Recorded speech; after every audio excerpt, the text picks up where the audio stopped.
Good morning, everyone. A very warm welcome. It feels like the winter is coming to the Mediterranean region.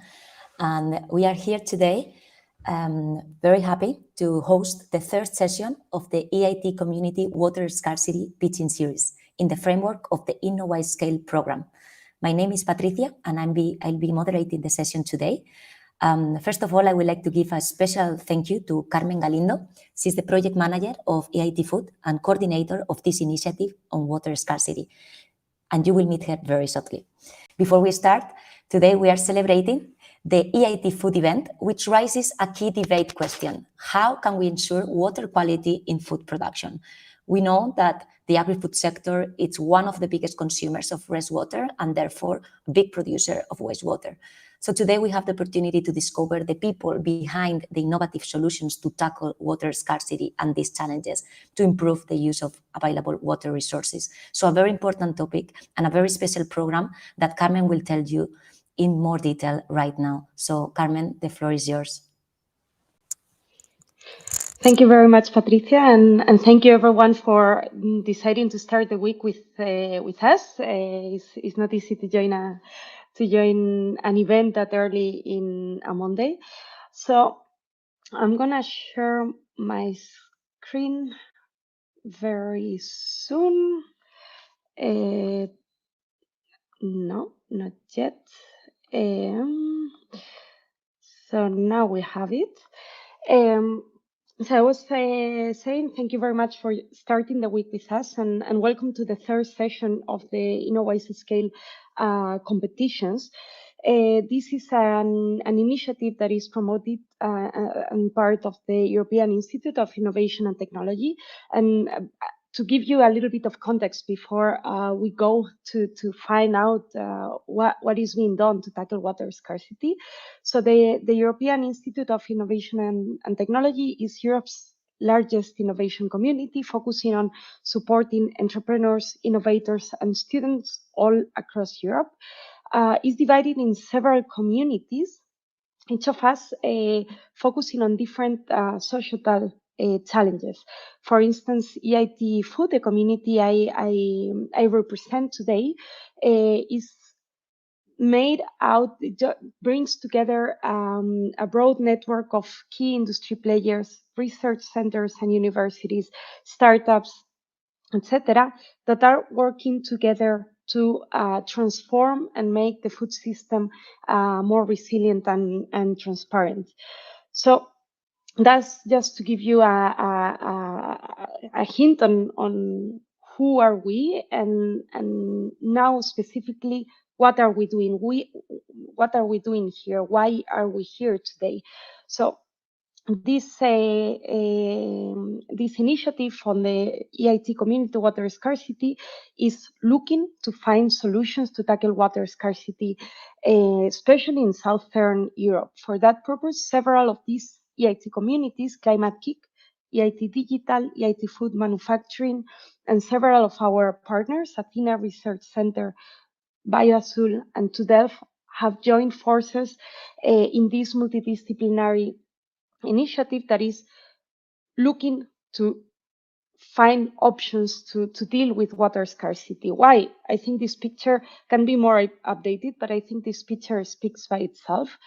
And now in this framework, we have this program, which is called InnoWise Scale, which is focusing on supporting water entrepreneurs in their scale-up process and the risking the adoption of innovations by the end users. So since earlier this year, we have been supporting these entrepreneurs through mentoring, through trainings, through different events and giving them the voice and visibility so they get to be more known. And also one of the most important part is that they have the chance to discuss and to network with potential end users, and a matchmaking option that brought them here today to these sector competitions. So This, as I was saying, is the third session of a series of InnoWise Scale pitching event. The first one was held last week on manufacturing, and it included the participation of ENCE as a problem holder, providing a case study on their needs.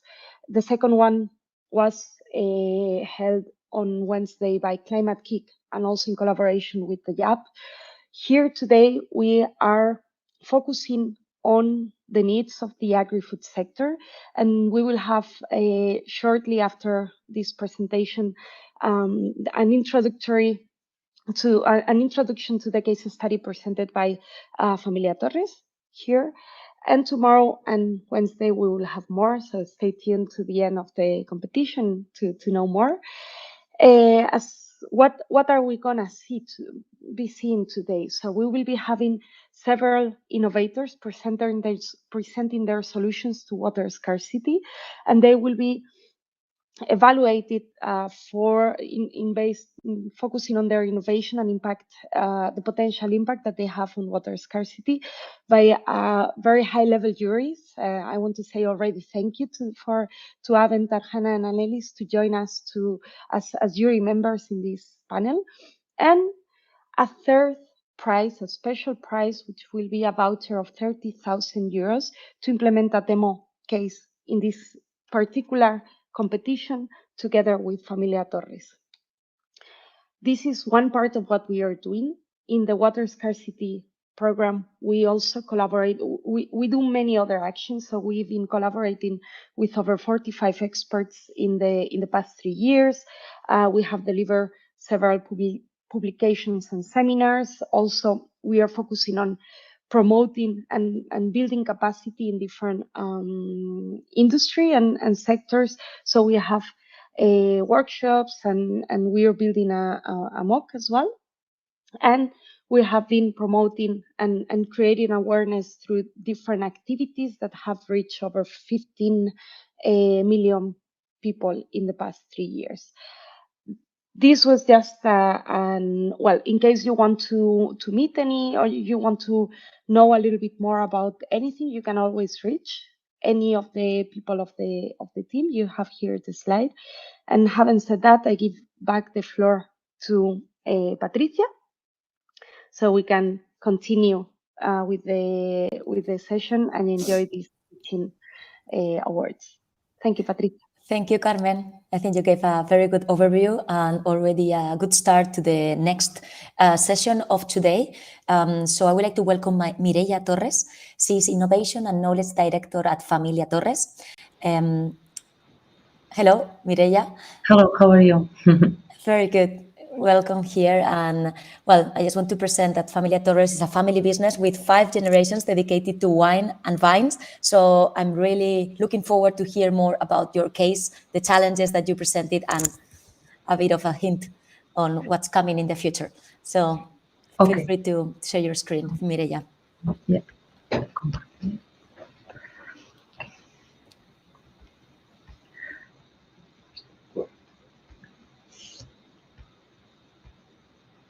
Can you see the screen?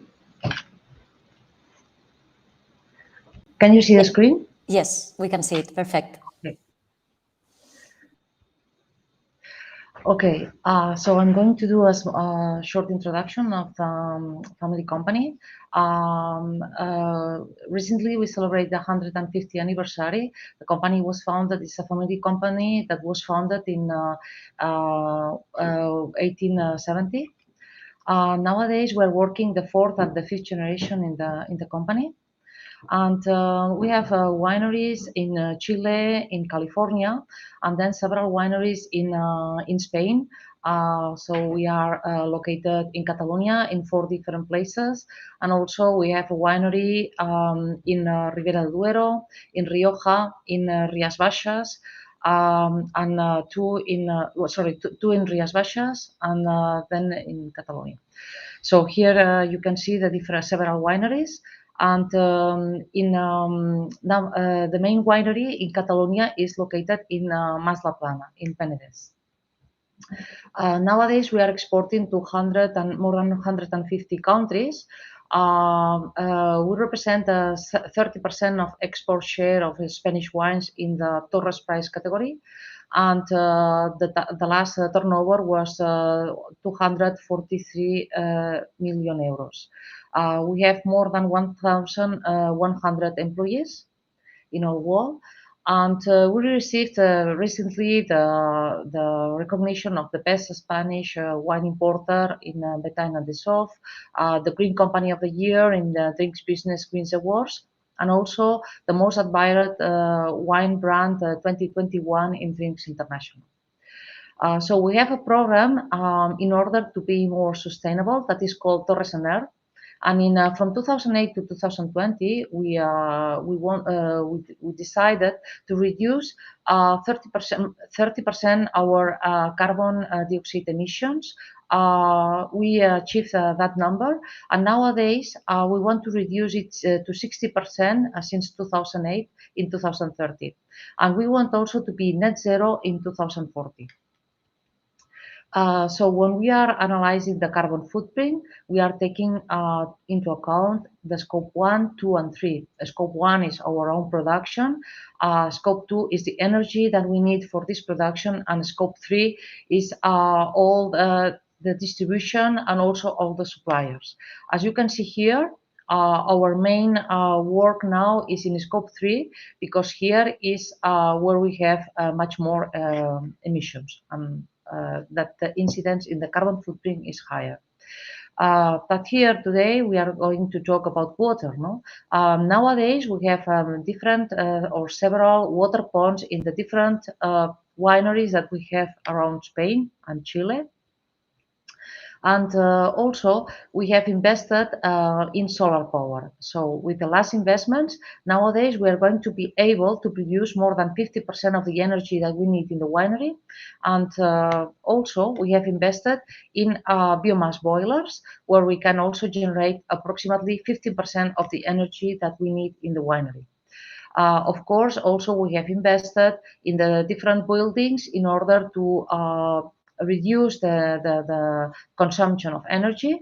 And also the last years we have invested in electric cars, in electric trains for the visitor center, and also now we are doing trials with electric tractors. Also another thing that we have done is, in order to reduce the carbon footprint, is to capture the CO2, part of the CO2 that is produced during alcoholic fermentation, and then after storage we use it in order to inertize the tanks, the wine in the tanks along the year. Also, we have launched this International Wineries for Climate Action, where nowadays there are more than 22 members, and there are other wineries that are applicants. And in this association, there is a huge compromise in order to reduce the carbon footprint of the wineries and to be carbon neutral in 2050. In a climate change scenario, what is happening? Nowadays, the temperatures are increasing, and with the current policies, they say that at the end of the century, that is going to increase the temperature between 2.7 and 3.1 degrees Celsius. This is very high, and this means that there is much more hydric stress in the vineyards. Also, they say in the climate change scenario that the pluviometry is going to be reduced approximately between 10 and 15% in the Mediterranean countries. An example of that would be that last year in Catalonia, they started the restrictions and limitations in water consumption. No? For instance, in agricultural irrigation, now it has been reduced 25%. In our winery, we are also doing several trials with drip irrigation, and we are also doing some tests with some companies that are producing different type of sensors for the plant in order to quantify or to measure the hydric stress of the plant, the hydric potential. Also, we are collaborating with some centers of research like IRTA here in Catalonia in order to implement an algorithm that is helping us to take the decisions of irrigation in our vineyards. And this algorithm is made with all the information that we get with all these weather stations, with the sensors in the soils and the sensors in the plant. This is an example of a photography of all these trials that we are doing with IRTA. But of course, also we don't have, in Spain, in all the places, the possibility to do drip irrigation because sometimes water is not available. So in that case, what we are promoting is the regenerative viticulture. Regenerative viticulture is helping us increasing the organic matter in the soils, is helping us to increase the retention of water in the soils, and also is helping us to increase the biodiversity, is also is helping us to reduce the erosion in the soils, and also is helping us to do a better management on the vineyards with an holistic management, also taking into account other, for instance, animals. But in terms of water management, in our winery, we have many things that we would like to solve. We have a big water pond near the winery that is located in Pacs del Penedès. And this water pond has the water of the groundwater wells and also with the rainwater. And this water is treated and then used in the winery for sanitary use, and also for production process as a cleaning of facilities and equipment. No? So after this water production is used, then we do the treatment in the wastewater treatment plant.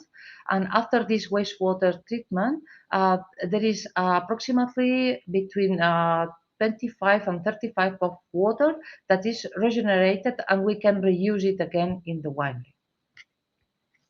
So this is some photographs. Here we have the biological wastewater treatment plant on the left, and the water purification plant where we can then afterwards reuse 35% in the case of the 2021. And the challenges that we face regarding the water management were 3 different points. On the top of the diagram, we can see all these biological reactors. And then we have another challenge that is located in this water treatment plant for reusing it. And the last challenge is in also the sludge treatment. So in terms of water management, when we reuse this water, as we said, first of all, we use these carbon filters. Then also we soften the water with a descalcification, and afterwards we do the reverse osmosis. And with the reverse osmosis, what we have is at the end a water with a huge conductivity and huge degree of salinity. No? How we can take profit of this water or reduce this salinity. Another challenge also that was related with the salinity of the water is in a water pond that we have near a winery, also located in the Penedès, and this water has a huge conductivity. So the conductivity of this water is 1.2 decisiemens per meter, and we have a SAR that is quite high. So with these conditions of conductivity and SAR, we have huge restrictions for the use of this water for drip irrigation in the soils, but because this water would damage the soil. So we need to improve this water in this water pond. Another challenge also that we launched in the last session was also regarding the water management. Here we have biological reactors. So we have, first of all, 2 tanks of homogenization of the water, where we adjust the pH, and also we give some nutrients, and then we have 2 reactors of the biological treatment with irrigation. Our challenge was if we can take profit of the nutrients that we have in the water in order to avoid to add more nutrients into this wastewater that we treat in these reactors. And finally, the last challenge was related to the sludge. Every year, we generate approximately 700 tons of sludge after the water treatment, and this represents a cost of more than 50 euros per ton of this sludge to the company. So can we take profit of these sludges? Nowadays, we are selling them we are giving them to a company that is doing compost, but I don't know if there could be another alternative that would be less cost, that could give less cost to our company. And finally, of course, another challenge is if we can anticipate to current regulations, in order to be more efficient in the wastewater treatment plant, because at the end, regulations are going to be more and more restrictive in the future. Thank you very much. Thank you, Mireia. Thanks so much for presenting the case of Torres, this long history, the amazing work you are advancing, and also the challenges that now the innovators will present. So it's the time to discover the solutions proposed. During the innovators pitching session, we are going to show the video presentations provided by the participants of the EIT Food competition. And following this video, we will allow 4 minutes after each of them to take questions from the jury. So I take the opportunity to say a special thank you to the jury members, Avent, Annelies, and Arcana, who are behind the scenes, and for taking part of this event, and welcome. I hope you enjoy. So let's start with the first video by UTW. Let's play the video, followed by the Q&A. Hello, my name is Jesus Cano, CTO of UTW, and I'm here to tell you about how CropSense can help to make efficient use of water in agriculture, saving costs and reducing risks. Water is a scarce resource. The efficient use of water for irrigation is one of the most important challenges of our century, and agriculture uses a large share of water. Climate change will force us to consider a new strategy in the way we use water in the food industry.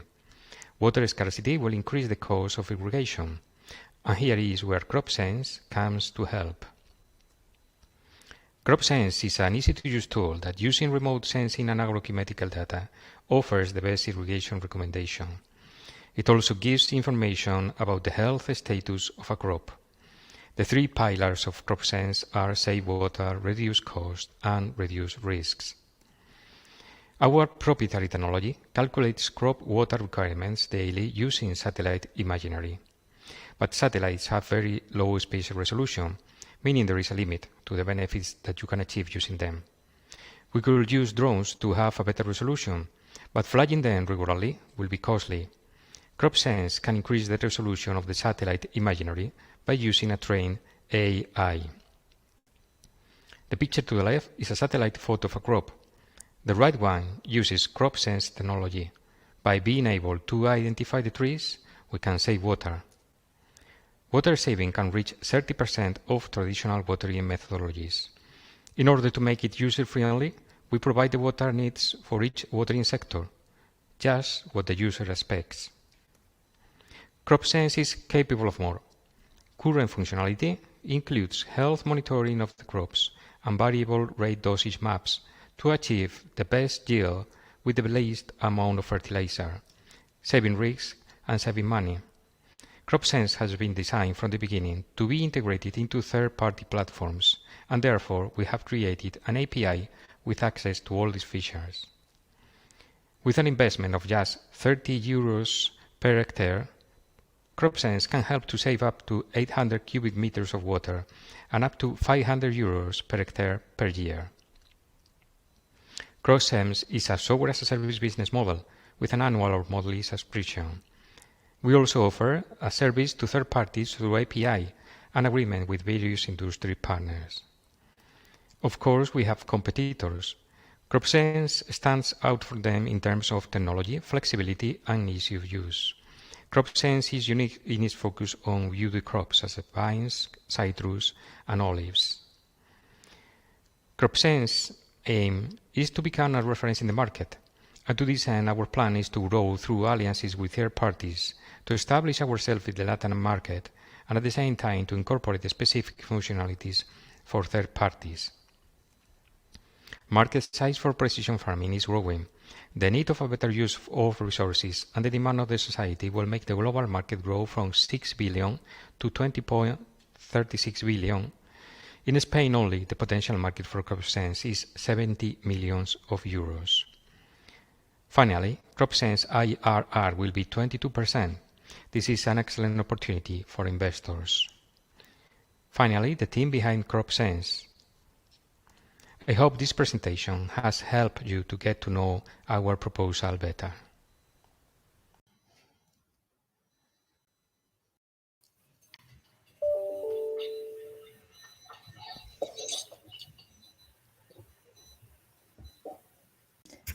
Please feel free to start your questions. Thank you, Jesus. Hi there.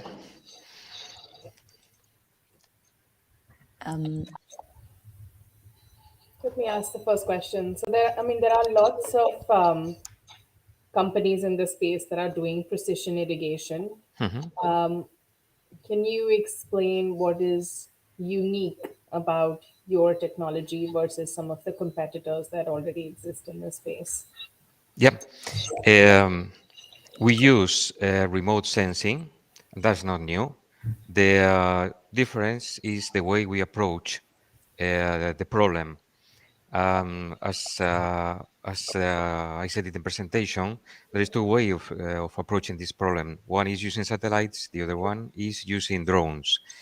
Satellites are free of use, not exactly free because you have to process information, etc. And drones, you have to ask a company to fly the drone, and each time you fly the drone is going to cost you some money. Okay, you need to fly regularly the drone each week to get the information you need to do your irrigation strategy. Okay, that means a lot of money.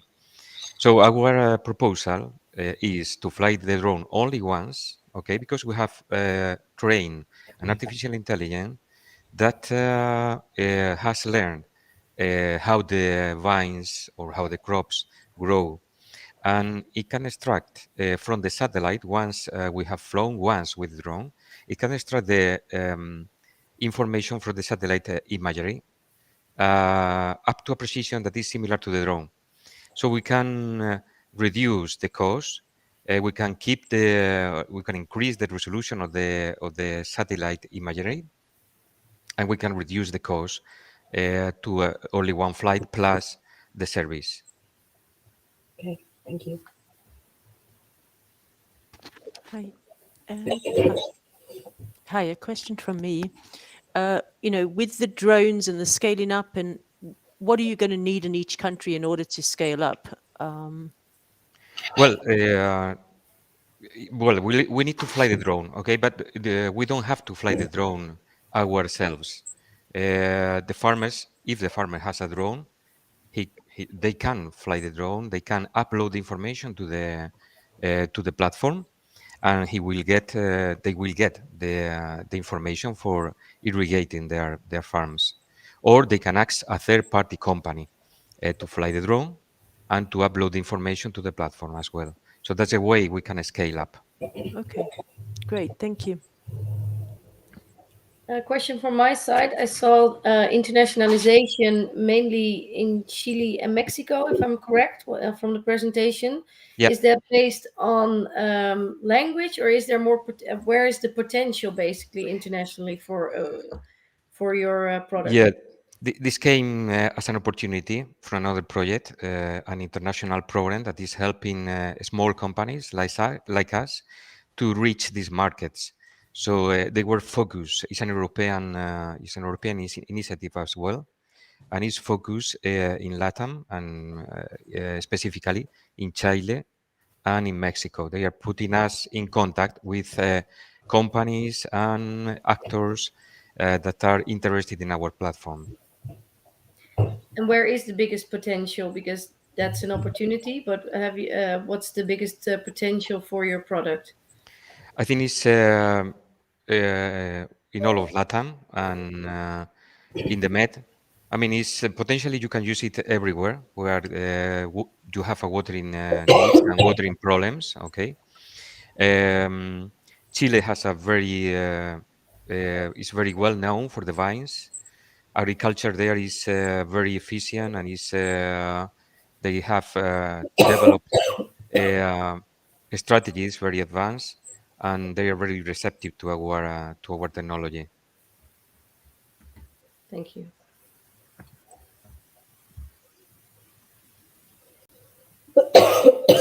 Thank you, everyone. So let's continue with the next company video. It's EZ Pack Water Ltd. So we'll see you later, all of you. Silta.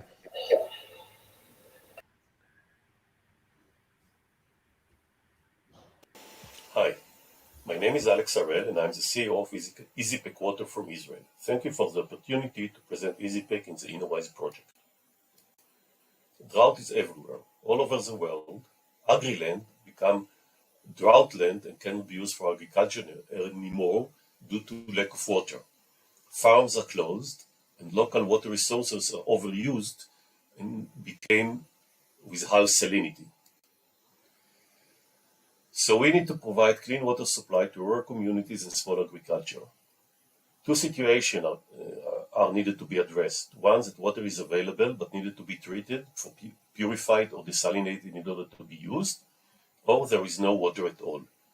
Preferably, the solutions need to be off-grid to be able to work anywhere. And EasyPack smart off-grid clean water solutions are based on two technologies. Atmospheric water generation, we know water is available, and reverse osmosis for water purification and desalination in the cases where water is available but needed to be treated. The EasyPure, our reverse osmosis system, is a compact robotic system, the smallest and the lightest in the category. It has a comprehensive robotic control and monitoring system, and therefore no technical knowledge is required to operate it. It needs less than 1 kilowatt hour of electricity and can work on 3 to 4 solar panels. The desalination model needs about 4 to 6 kilowatt hours and can work on 8 to 12 solar panels. The EasyCond, our atmospheric water generator, is based on our proprietary technology of storing energy in water, which eliminates the use of batteries. We cool the water during the day using solar panel, store it in large water reservoir, and during the night using the cold water for the condensation process.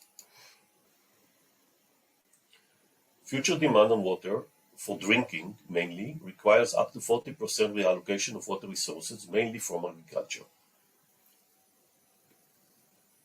All over the world, the use of flood irrigation will need to be replaced by much more cost-effective methods.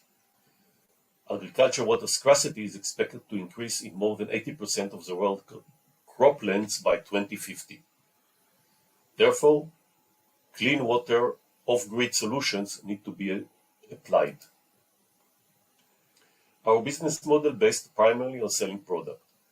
In order to ease the burden of one-time large sum payment, we will use two models. One is leasing whenever it's available in the country we're operating, and pay as you use, or as it referred to as water as service, where the customer pays for the water he uses. We'll develop partnership with companies that have the financial payment structure via cell phone that will incorporate into our systems. Our competitive advantage in the EasyPure is in the compactness, fully automation, and low energy consumption. In the EasyCond, our competitive advantage is the low energy consumption. Our team is very experienced in business and in the water industry. We are part of the Israeli water industry, and participating in solving Israel water shortage problem.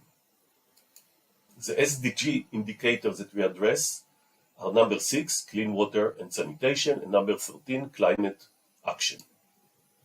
Our go-to-market strategy in 2023, we start pilots in Europe, and towards the second half of the year, establishing marketing network in one of European countries, continue working in USA, Colombia, and Argentina. In 2024, we expand to more countries in Europe, start pilots in Africa, and continue in the existing countries that we are operating. And in 2025, we expand our activities in all the territories we are existing. In the InnoWise program, we are cooperating with Miguel Torres, using the EasyPure to reduce conductivity in irrigation water while it's working off-grid. In the next 5 years, we expect our sales to increase every year, as well as the profitability. We are looking to raise $3 to $5 million in Series A round, mainly for marketing and working capital, and our exit strategy is acquisition along the way. Please contact us for more information, and thank you for the attention.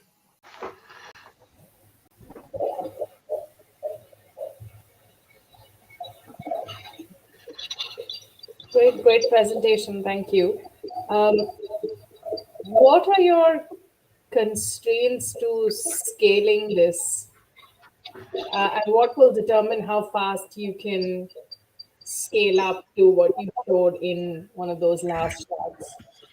The main constraint for expanding is resources or financials. To have the enough financial resources, first of all, to be able to build inventory in order to be able to supply quickly and respond in a short lead time, especially today when logistics become a huge issue and supply is taking a long time. The other part is to establish a marketing cooperation in the areas we want to operate in order to expand the marketing and sales activities.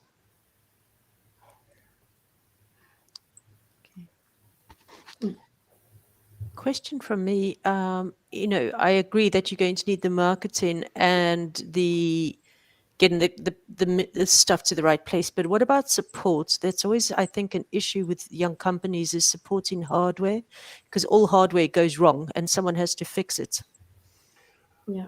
Yeah, that's true. But I can tell you that the system was designed in order to need minimum support. The experience we have so far with the initial installation we have in rural area, for example, in Colombia, the crew there installed the system during COVID.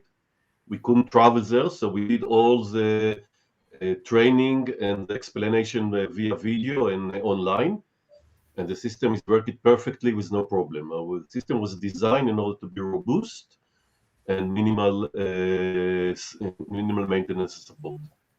Okay, and sorry, a last quick question from me.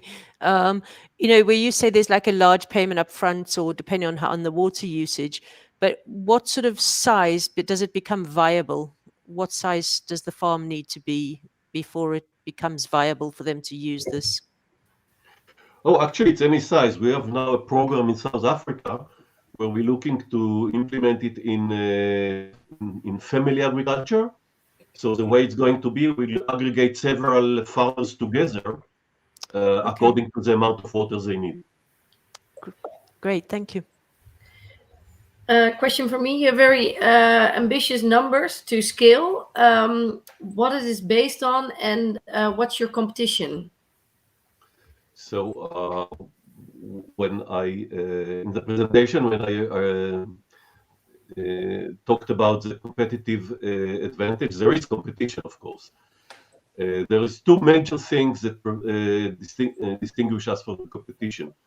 The RO system is unique in its size and its compactness, energy consumption, and automated level. There is no similar system in the market in those levels, and it's very aggressively priced place, competing with all the companies, all the system on the market price-wise. And in the atmospheric water generation, the biggest advantage is how much energy we need, which is compared to the competition, it's about a third of the energy they need.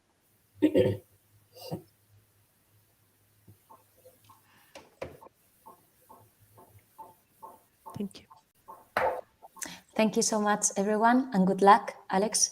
Thank you. Let's continue with the next video, which is from Saba Technology from Italy. Our project deals with water, embracing air and soil too, by offering a portfolio of ecosystemic solutions. Saba aims to create solutions that tackle problems related to environmental sustainability, reduce CO2 emissions, and preserve primary sources, especially water. Due to water scarcity, the 40% of the population does not have access to agri-food. The 20% of people consume food irrigated by contaminated water. And according to a report, 50% of the population will have a high risk of water shortage in the future. Our challenge is to deal with water shortages through water production for urban use, agricultural irrigation to provide electricity through the production of green hydrogens, and especially the production of drinking water after an appropriate treatment. Thanks to EasyDrop, we collect water from moisture with an innovation in the environmental field, completely eco-friendly with zero CO2 emissions, allowing to practice agriculture everywhere, even in arid areas, to generate water for urban and industrial use. EasyDrop allows to obtain water from humidity of the air following a classic cooling cycle with dehumidification. The device uses the external environment air as its primary fluid. Then the moisture-laden air is cooled to condensed water, collected and stored. Then thereafter the dry air is discharged in the atmosphere. Water produced undergoes a specific treatment before use for urban and irrigation use. Our EasyDrop system are modular and scalable, and starting from those of 500 to 10,000 liters per day. Water production, and it is possible to adapt it to any requirement, from the needs of individual home to large installations, where an important feature is the soundproof carried out by several tests, because all the compressors are silenced through a rubber anti-vibration support that allows to minimize the noise disturbance during the operation. The competition landscape in which we operate clearly shows the added value of our solution, because EasyDrop is the unique system exploitable for the water production at large scale and for its flexibility in sustainable energy sourcing. To date, we have achieved all our goals, and our aim is to achieve further objectives, such as integrating our system with hydrogel, a material that will improve efficiency, and finally supplementing our devices with electrolyzers for the production of green hydrogen. Saba actual partners are industrial partners for the development of IoT systems, soil improvement, and social partners and commercial partners. Saba business and replication model is based on two pillars: direct selling to sectoral clients, and including also final consumers, and research and development contract selling to sectoral clients. EasyDrop will go to the end users for consortia, agri-industry, and energy companies. EasyDrop market projection is starting from 2020 to 2030.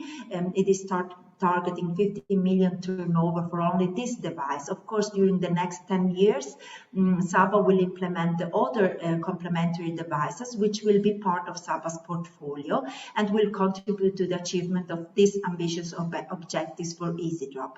In this year, we have received several national and international awards and prizes of great value, such as this one obtained in Kuwait from the Arab Planning Institute. This is our team, and thanks for the attention.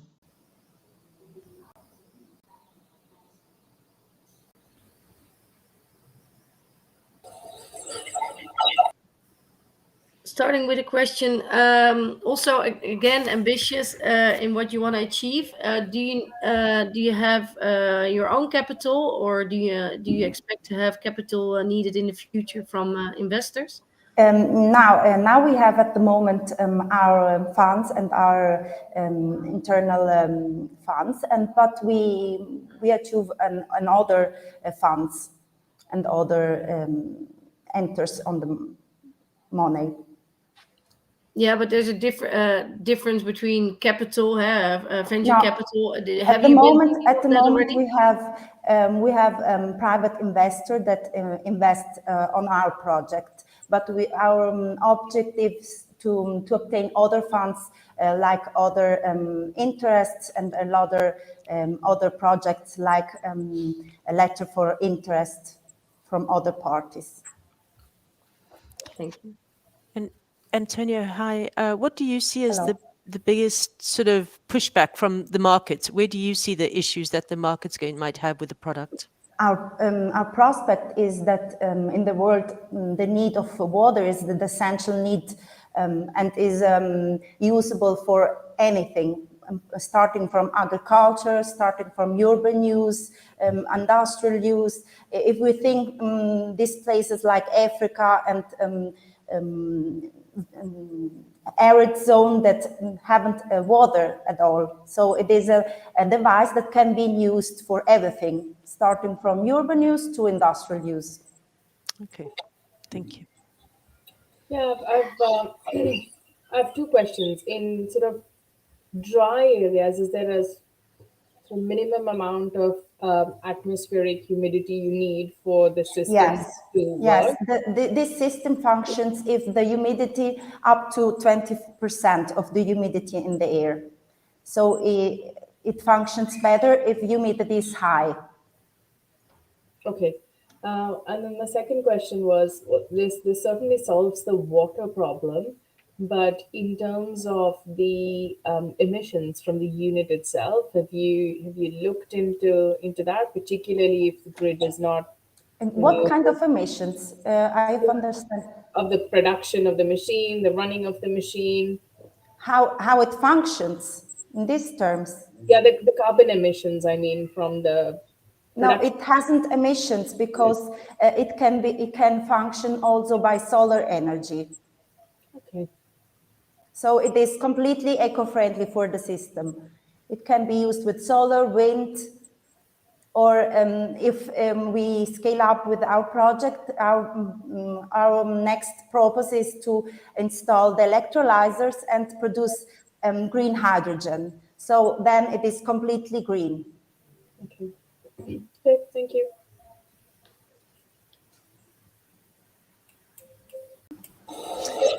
Okay, thank you very much.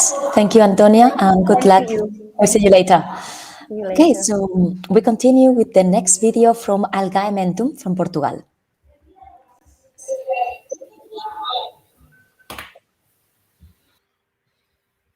Hi everyone, I'm Andre, founding member of Algamentum. We are based in Portugal and we're an algae biotech startup. We specialize in the cultivation of microalgae. In photobioreactors, the resulting algae biomass is dried, and we've successfully shown it as a soil amendment and biofertilizer. Now, we're particularly grateful to be paired with Familia Torres in this competition, since we feel we can offer some unique solutions. They have voiced their primary challenge as that of salinity and conductivity in the irrigation water, and a secondary challenge is that of nutrient recovery in their wastewaters. Now, in the chalky soils of their region, a particular concern is going to be the changing climate, the increase in temperature, erratic rainfall.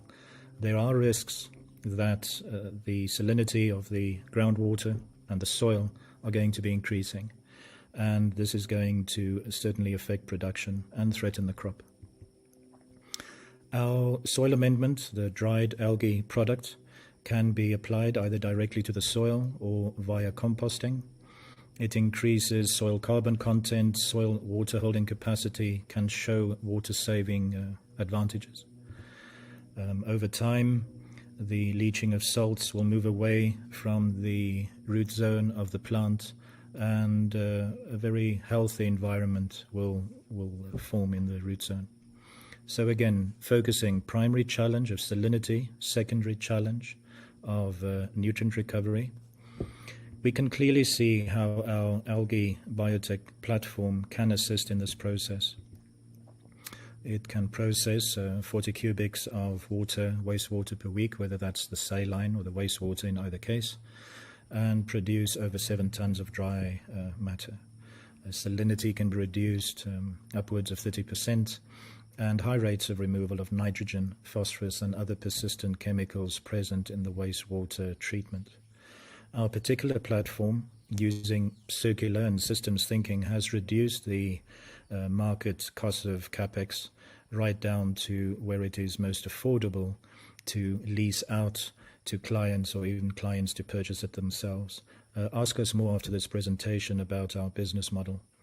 Our operating expenses are reduced because of the use of solar panels. And of course, we're producing on site, so there's no transport cost for the product to get to the field. Now, circularity is absolutely at the core of our business model. We can show our involvement in circularity in water, certainly in nutrient recovery and in food production, and clearly the carbon cycle integrates very well into that. These three form a central pillar to health in the soil, organic agriculture in general. And that is the conclusion of this presentation. We are happy to have presented for you and look forward to your questions after this presentation. Thank you.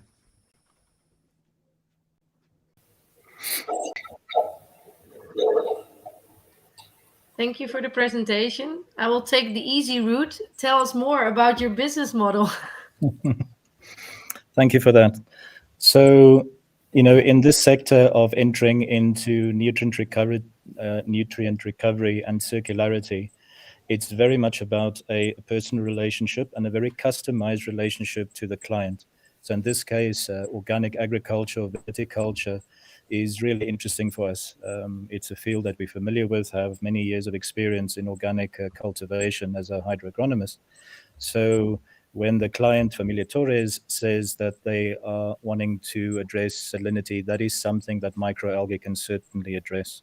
As for the business case, on the competition and the potential demonstration, we would sit with the client again on a customized basis and say, right, what is the key pain points? What are they already spending money on? How can we, for example, in organic viticulture, recover nutrients so that they don't need to purchase in things like phosphate or animal manures from the outside? So their algae can offer an option, show a very particular cost saving, and that can become a subscription model or such. Either we lease out the equipment to them, they purchase the equipment outright, or we provide a technical service to continually monitor the system. Thank you. And hi, Andre. From my side, just what sort of size, again, the size of customer you're going to go after? When does it become viable? It already justifies itself in a smallholder context of anything from 1 to 5 hectares. Now, in the case of Familia Torres, it's of course a large commercial operation, even though it's organic. They are involved with 30 hectares of organic viticulture around the immediate site. That's the focus of this presentation. However, in Portugal, we've approached a 700-hectare farm that has 1,500 head of cattle. There we're looking at the cattle effluent as creating biogas and then biomass from the algae and then feeding the cattle the algae biomass. So again, there it will be a unique solution catered to that farm, finding their pain points and what they can afford to integrate our platform into their system. And again, as I emphasized in the presentation, we are on site. We're not having to transport anything, package anything. It's all done on site to the benefit of the client. Okay. And do you see a lot of competition, not necessarily people doing exactly the same as you, but I've seen, we get a lot of applications from companies doing innovative purification systems, and there's 1,000,001 solutions. So do you see a lot of sort of sideways competition? It's a highly relevant question. For example, in the last year and a half, we approached large water utilities in Portugal saying, well, we can filter the persistent chemicals in your wastewater treatment. in a domestic or urban setting. And none of them were particularly interested because they have their fixed contracts of wastewater treatment. Where we have rather found interest is, for example, within the agricultural sector, the animal production, and the organic sector, where they are saying, absolutely, we need a solution in that regard. So there we're unique. Right now, we are specializing in the organic and the regenerative agriculture sector. And again, I would like to think that our circularity keeps coming back to sharing the principles of circular thinking to recycle and repurpose as much as possible on site without having to bring in external linear production. Excellent. Thank you so much. You're welcome. Yeah, and last question for me. In terms of your of where this is proven and where you operate today and what your ambition is in terms of scaling 5 to 10 years from now, let's say, have you thought about where you want to go with this technology? Because organic is a small space. I'm also interested in understanding what is the applicability beyond that in conventional agriculture. Indeed. So our take on that subject is it's going to be about timing. Right now, within the EU and the legislative space, they are re-looking at the wastewater treatment protocols. They're rewriting the legislation, and that's going to be coming out in the next 2 or 3 years. When that happens, we need to certainly be in place that we can offer tangible examples of our demonstration of treating wastewaters, for example. So whether we're doing that now within the organic agricultural space at this site, for example, or whether we actually find a few municipality. There's a small municipality in the island of Madeira that are more open to looking at wastewater treatment in the generic and the public space than what perhaps mainland Portugal is. So in the future, the biggest business case for us will be to go into collaborations and partnerships with the wastewater utilities. Right now, we're offering an environmental service. Again, as the legislation comes through from the EU, we'll start looking at things like phosphate recovery from wastewater. So there we can say, right, a ton of phosphate has a value of X. We no longer have to import it from Morocco. We can now circulate it within the European context. So it's going to be timing, and we are at a good space now where we can run a series of pilots. We're doing a pilot in carbon capture. We're doing a pilot in biomethane and biogas, and then, of course, the soil amendment. So we're in a good place to now make a decision this coming year as to which direction we want to go, supported by legislation. Finance is not the issue. That's not the restriction. It's timing.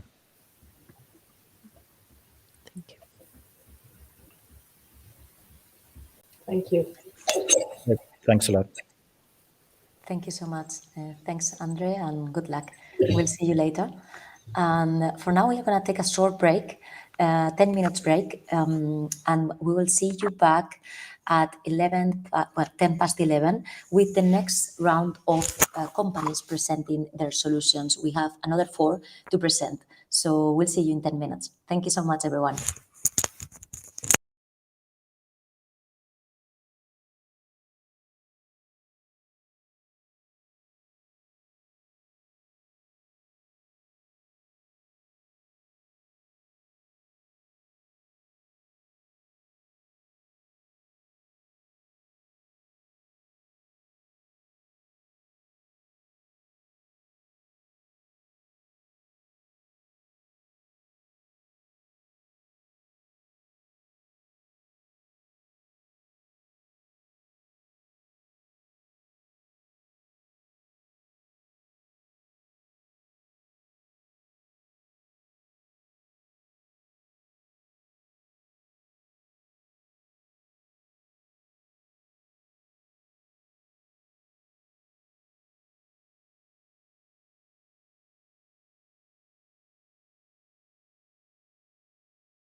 Hello, everyone. We are back from the break, and we are going to continue with the solutions proposed by the participants of the EIT Food competition.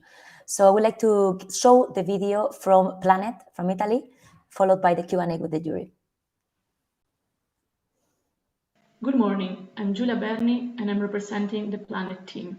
And today I will introduce you to the Mangrove Technology Platform, the solution developed by Planet to broaden soil and water availability in order to plant trees at the needed scale to achieve carbon neutrality. Trees are still the best option to capture and store CO2, but large-scale trees planting requires water and fertile soil in an amount that is unavailable. As a matter of fact, over 2 billion people experience high water stress, and about 75 billion tons of soil are eroded every year. Planet, with its experts in biomimicry and bionics, re-engineered the property of mangroves that are organisms able to desalinate salt water, making the surrounding environments more hospitable to other forms of life, while capturing a relevant amount of CO2. Therefore, inspired by mangroves, the Mangrove Technology Platform, or MTP, is able to broaden freshwater and fertile soil availability for reforestation and agricultural purposes. This is achieved by an integration of 3 core technologies: modular desalination units, water-saving trees planting incubators, and Internet of Things devices. More specifically, a solar steel desalination system produces fresh water and as byproduct food-grade salt, produced by the salt factories that are embedded in the system. The fresh water is then used for irrigating trees and crops, cultivating in agro-reforestation activities that also contribute to CO2 removal. The fresh water is managed and through plant incubators that hosts the plant and slowly release the needed amount of water to the roots, allowing more water-efficient use and sustainable irrigation. The whole process is then managed and controlled by a system of sensors and actuators. To summarize, the MTP is a functional integration of 3 technologies that enables crop cultivations and trees planting in arid and semi-arid area. The technology is multi-purpose, modular, and resource efficient, characteristics that make it a valid solution to tackle the challenges posed by climate change mitigation and adaptation actions. When considering the competitor landscape, there are companies and organizations dealing with trees planting in afforestation and reforestation activities. But when these activities need to rely on salt water or degraded soil, we are no longer competitors, but indeed we become partners.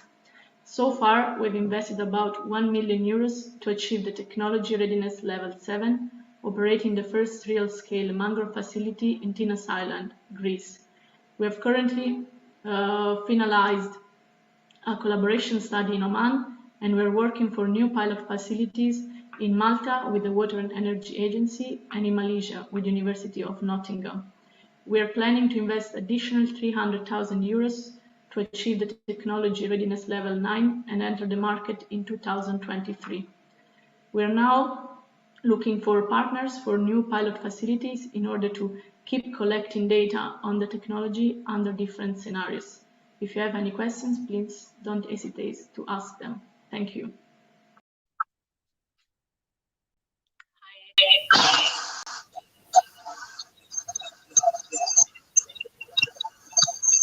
Hi, I'll jump in first here. Oh, Sorry. hi. You mentioned there's 3 solutions that you have. Are any of them your proprietary ones, or is it general ones that you've got on the market, that are on the market, that it's the way you've combined them? Well, the idea is, this is the idea of the Mangrove Technology Platform, so an integration, but of course it's modular, so it depends on the needs of the clients. For example, in Tinos Island, the pilot is representing the whole technology, but for example, in Malta, there was just a problem with salt intrusion in water for a farmer, and he was only interested in the units, in the desalination units. So in that case, we will work with them only with the first part, the main part. Let's say that the main part is the desalination units, of course, but it's modular and it depends on the needs.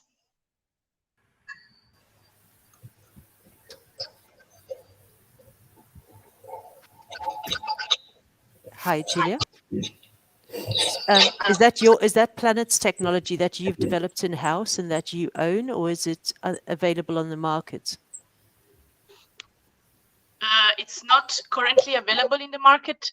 This is one of the product. The company is focused on nature-based solutions. This is one of the main product that hopefully will reach the technology readiness level by next year, and in order to approach the market. So far, we have this main demo site, and we in the next year and in the coming months, we are working for new also pilot facilities with other partners in different conditions, and so that we will collect more data, and then once we will reach the TRL 9, then we will face the market. So it's not in the market at the moment. But just to clarify, this is something that you are developing yourselves. This is a proprietary technology that you are developing for the desalination. And there is also a patent application pending that it's almost going to be finalized. But yeah, the Planet company designed the desalination system, the solar steel desalination system, and the units that we showed in the presentation. What's unique about, I don't know why this is echoing, but what's unique about your desalination system versus the other desalination systems that are being developed in the marketplace? As I showed, there is next to the production of fresh water, there is production of food grade salt. That's because the brine that is the byproduct of the desalination is not discharged, but is reused, and in order to produce fresh water and in order to produce salt, and avoid this problem of that often occurs with desalination systems, is also off grid. So it's, and I think the peculiarity is really this the fact that there are different units, and the number of units that can be part of the pilot depends on the needs of the client. So depends on how much water needs to be produced. So it's really can be tailored according to the needs of the situations. Okay, and then I have another question on the second part of your problem, which is the growing of the crops. Is the technology tested on only specific types of crops, or does it have broader use, you think?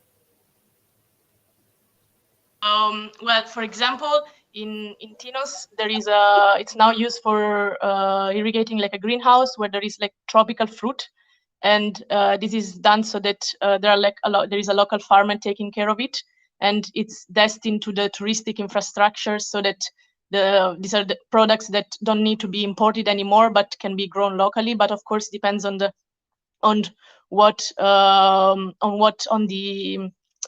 climate situations, on the characteristics of the area. One interesting options that we're also evaluating is to cultivate salt tolerant plants that are able to tolerate certain level of salinity, so that we are able to produce fresh water. But of course, this also allows to mix it with salt water and achieve a particular saline concentration level. So tailor on that, then it's also a possible solution to grow interesting salt tolerant plants that have particular use for health beneficial compounds, or a highly nutritional content level.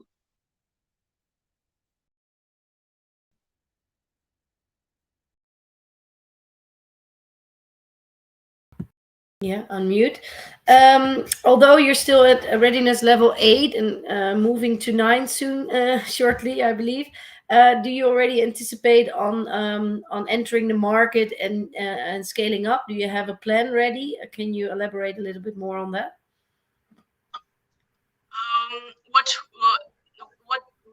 This is some consideration that the company have done before, but right now that's why I stress, like at the end of the presentation, is that we really would like to test the solution, the technology in different scenarios, so have more business cases also, in order to have a clear idea and then approach the market next year. So let's say that we are in a situation where we would like to collect more data, more information with new demo sites in order to update our market entry. Thank you.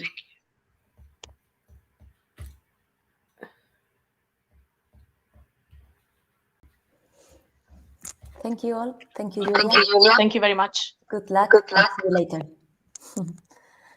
Right, so let's continue with the next company presenting their video, which is AgroBioGel from Germany. Hello, today I'm going to be talking about AgroBioGel. So what are some of the problems we're facing right now? It's the freshwater scarcity, because 70% of our water gets used for agriculture, which is a lot. Then there's land degradation and desertification, underutilized wood, increasing erratic rainfall, droughts, and deforestation. The overuse of fertilizer, which harms the planet, and the urgency to implement the EU Green Deal. This is where AgroBioGel can help. On the top left, you see it. It gets mixed with the soil, and then it traps the water and releases it slowly into the ground. It's the only long-lasting bio-based hydrogel made out of 100% wood. It is active for about 5 years, depending on the soil. It also increases the soil water holding capacity. It increases the yield. It protects plants and crops from droughts. It degrades into humus, thereby increasing soil fertility even after the activity. It converts non-fertile soils, including sand, into productive soils. It captures and stores nutrients and slowly releases them to the plants. It prevents leaching of fertilizers and environmental pollution, helps to reduce water, fertilizer, irrigation, and labor costs, and is approved for conventional and organic farming without restrictions. So this is the registration status. We have also an additional registration in Austria, which is called Natur im Garten, which is a very famous certification for organic products on the market. And we also have a patent on the invention itself, which started in 2020, and it's also registered as a soil conditioner in Austria. So how is our business model? So for us, we want to take care of the marketing, the sales, the development of the product, and for the production, we will have a partner, which would be best if it's the raw material supplier, which we are already in talks with some of them, and also figuring out how we're going to roll this out, which is the phase 2, which we're in right now. And then the phase 3 would be the global rollout, because if we established like a big production with one of the raw material supplier, we can then just duplicate it around the world. So what is the status right now? So we want to start the industrial production beginning of next year, 2023. Right now we can only produce around 200 kgs, which is not enough for the clients we have right now. So we want to be able to produce around 250 tons next year.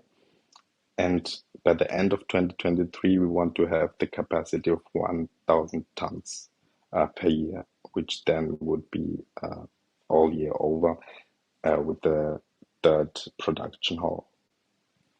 So this is the team. On the top left, you have Dr. Gibson Yanhongo, who is the CEO and inventor of the product. He has over 100 scientific publications. Then there's Magister Johannes Paul Schwarz, who is the CFO, who has experience in business development in sustainable industry, private and public sector. Then we have Johannes Zwickel, who is an entrepreneur in the wood industry. Herbert Lavati, who has been in 30 years in the senior management of a very big company and also a farmer. Then we have Matthias Zwickel, is the production manager and also mechanical engineer. And then you have me, I'm the head of public relations. I have experience in marketing, sales, investment banking, mergers and acquisitions. Thank you very much. Let's save the world.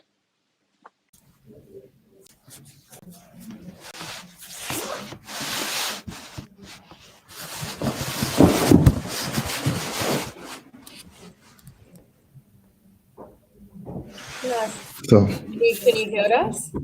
yes, I can hear you. Okay, so I have a question on the business model. So you mentioned that you would outsource the production to some of these big raw material suppliers. In terms Yes. of kind of revenue for your company, are you looking at a license model, or how are you thinking about it? This is exactly the thing we are talking with them right now. It could be like a joint venture or it could be a licensing model. But what we know is for us, it's best to not do the production ourselves, even though we are doing it right now for ourselves. But in the future, we want to have it separate. Okay. Hi, Keith. Hi.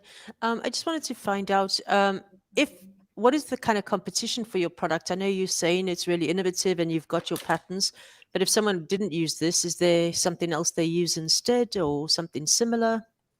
So there are hydrogels on the market, but most of them are synthetic based. And ours is the only one which is made out of 100% wood. And the good thing about our product is also that it's the only one which is certified organic in Austria. The only one in Austria? Do you know sort of globally? Have you got an idea of what's happening globally? From what we know, there's no other hydrogel made out of wood, which is also certified for conventional farming and organic farming. Okay, great. Thanks so much. How are you going to make this attractive for your potential clients, that it's not too expensive to invest in to get the end result? So for now, it's already cheaper than most hydrogels on the market.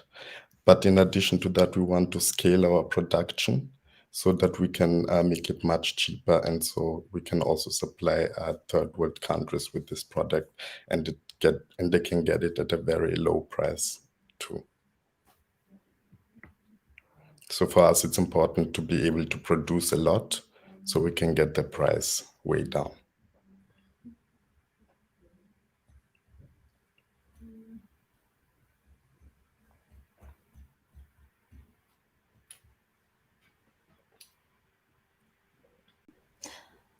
Okay, thank you so much, everyone, for your questions and Keith for your answers. Good luck in the competition, and we'll see you later. Thanks. Thanks. Let's continue with the next video from Green Independence from Italy. Hello everyone, I'm Marta Pisani, co-founder and CEO of Green Independence, a climate tech startup that wants to provide affordable and accessible clean water and green energy at source. Europe is facing a huge energy crisis, and in order to overcome it, we need to solve three problems. The first one is water scarcity. More than 240 billion cubic meters per year is the need of water for just economic activities in Europe, so around 100 million Olympic pools. The second is the dependency from fossil fuels. In 2021, 76% of energy need in Europe was covered by fossil fuels. The third one is the fact that renewable energies are intermittent, so even if they can be the solution, since the sun shines only during the day, they cannot be the final one until we are able to efficiently store solar energy. Nature has shown us that this can be possible, and so it inspired us to evolve a solar panel into a multifunctional one that works just like a leaf, and that's why we called it New Artificial Leaf. Here's how it works. We start from a normal PV panel that has an average of 20% efficiency that goes into electricity, so we have 80% that is wasted through dissipated heat. We use this heat to purify or desalinate water while the PV keeps on producing electricity, and so we have two products at the same time. When we need to store the excess of electricity, we have an integrated electrochemical cell that takes a fraction of the purified water and transforms it into green hydrogen in a completely off-grid way. Our main tech competitor is the reverse osmosis. Here we can see the value chain for a reverse osmosis plant. As you can see, for each cubic meter of purified water, reverse osmosis discharge between 6 and 10 cubic meters of brine, a harmful waste for fishes and plants. Reverse osmosis is an energy-intensive process. For each cubic meter of purified water, it consumes between 5 and 7 kilowatt hours of energy. On the other hand, our solar water purification module uses only wasted energy, so it does not require any electrical power from the PV, letting it produce about 100 kilowatt hours for each cubic meter of water purified. Plus, it does not produce any harmful waste. Here we have some applications. Our panels can be installed not only in industrial perimeter, such as manufacturing or hard-to-abate sectors, but also along infrastructure, such as highways, fueling stations, railways, and train stations. A special application is the agricultural one. Taking as an example 1 hectare of installation, we can treat wastewater and provide 22,000 cubic meters of fresh water per year for irrigation and processes, while producing 8 gigawatt hours per year of electricity from solar to power machineries and facilities. This will eliminate or reduce water-related costs, eliminate electricity or energy costs, and provide a surplus of energy or hydrogen to sell as a secondary product. Our market potential is huge. Just considering the European market, we can potentially address a multi-billion-dollar market. Our projections for market share estimate more than 100 million revenues in the first 5 years, which is just 0.8% of the sum. This is our team, a team with more than 50 years of experience combined in fields like science, electrochemistry, supply chain, finance, and sales. We are the perfect team to bring this project to the market. I'm here for your questions now, but just remember, climate change is real and is already happening. We are acting now to save our planet, and I'm here to ask you to support us. Thank you.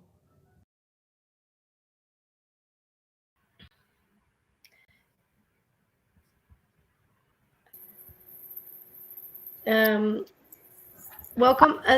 I'm not Marta, I'm sorry. I would like to end with the final sentence to support you. What do you need to be supported? What is your current need? So on one side, we are in fundraising. On the other one, we are seeking partners to start testing the pilots and validate the technology in an external environment. So the support is both on one side financial and on the other one is commercial / technical. And commercial technical, you mean support in finding those partners? Are you do you have the right people in place to, or is that you look for partners who can help you with that? So on one side, we already have some very strong partners that have interest, big energy company, for instance, in Europe. But on the other one, for example, the agricultural application, we do not have yet a company that is willing to take the risk to start piloting our technology. So at the moment, we are only speaking with with big partners. We would like to also to try small entities, a small reality that are willing to try it out and give us also their type of feedback. Okay, thank you. Hi, Alessandro. Hi. Hi. I just want to find out, what is the sort of pushback you're getting? Why are you finding it difficult to get these pilots going and to get the traction? No, we are not getting having too much difficult. The main struggle that we have right now is to complete the fundraising in order for us to have a complete dedicated team, because at the moment we have three persons that are kind of full time, and the other team member are either under contract that of course expire every 6 months, or are external consultant. So the idea is that in order to have full power to bring it to the market fast, we need to complete that. That's the struggle. On the other side, we have a lot of market traction, but we are kind of frustrated to the fact that until we are we have the liquidity to have an internal team as big as needed, we cannot answer to all the market traction that we are getting. Okay. And last question from me, just, what is your sort of thinking? I know obviously you're a way off, but what are you thinking in terms of an average size customer? What will the upfront cost be to set up? We have a clear idea in terms of economics because it's our main KPI. We are not led by efficiency. We are led by levelized cost of water, levelized cost of hydrogen. The cost for the water component will be 250 euro per square meter, the final cost, and the complete module, which include also the hydrogen part, it will be 400 euro per square meter. So 1 hectare will be around 4.5 million euro cost, 1 hectare of installed new artificial lift panel. Okay, great. Thank you. Yeah, that's helpful. I guess the part I missed in the presentation was what is the technology readiness level of your thing? You mentioned you're still in pilot phase. So how far are you from? So for the hydrogen part, we are at TRL 5, actually a little bit more than TRL 5 for the hydrogen. For water, we are already surpassed the TRL 6, and we are now completing a small module to reach TRL 7. We haven't, let's say, completed TRL 7 yet, but we are very close. That's why we are starting discussing pilot application. Great, thank you. Thank you so much for the question. Okay, if no more questions, thank you so much, Alessandro, for the presentation, and we'll see you later. Great. So let's play the last video of the day coming from the Blue Future from Spain. Hello from Blue Future. Our solution is very easy. We mix microalgae with water in tanks, probably the same tanks as you use in this moment, but of course they need light, solar light. They will grow much better if we use photobioreactors, which are basically a tank, a plastic tank, transparent. So this microalgae will mix with water, and when you irrigate your crops with the water, this microalgae will establish on the soil and create a new layer. In this layer, humidity starts providing new improvements. I mean, microbiota and microorganisms naturally present on the soil will recover, will live again. So the degraded soil will also recover. This of course means a minimum of 6 months, and you will see the results after 1 year. The results is 20% saving on water and 50% savings on fertilizer use. So of course this solution is very easy. Once we put the microalgae, they will naturally grow and evolve, and you of course can have different spots of irrigation, and we can provide the monitorizing to monitorize the system, the evolving of the system in your agricultural unit, no? So that's basically the solution that we provide. All the luck.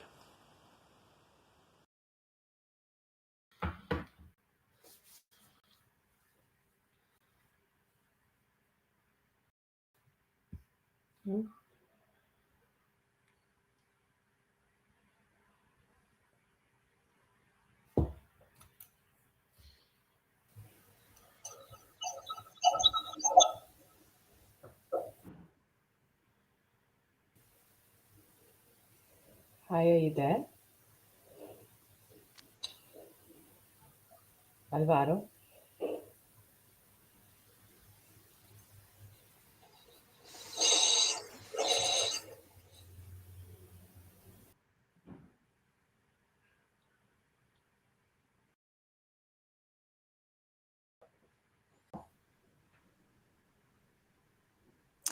Okay, I think Alvaro is experiencing some technical problems with his camera and audio, unfortunately.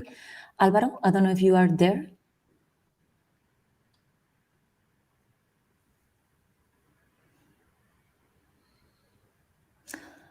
I'm afraid he's not there. So we will need to this Q&A for the time being. We are going to take a short break because with this video we are finishing the round of solutions provided. So I really want to thank you all the participants for their contributions. I think it was a very competitive and interesting way to actually present the challenge. Alvaro is back, so I'm going to try to reconnect him just in case he has his chance. Alvaro? Unfortunately, no. I guess he has some internet issues. Okay, so we will wait a few more minutes. We're going to do a short break.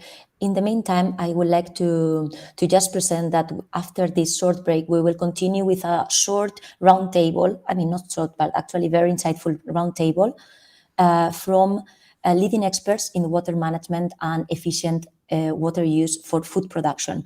We will have Joan Girona from IRTA, the Institute of Research and Technology in Agriculture, and also Konstantina Toli, who is also a water management specialist working at FAO and other organizations like GWB Med a few years ago. So they will have a very insightful conversation around the question of how to ensure water quality in food production. They will deep dive into the challenges, bottlenecks, opportunities to ensure water quality, especially when talking about the wine as well, from our problem holder, Torres, and also looking at different perspectives like the social angle, the public acceptance, the economic incentives, and the regulatory frameworks. So all of this will be in the next 5 minutes.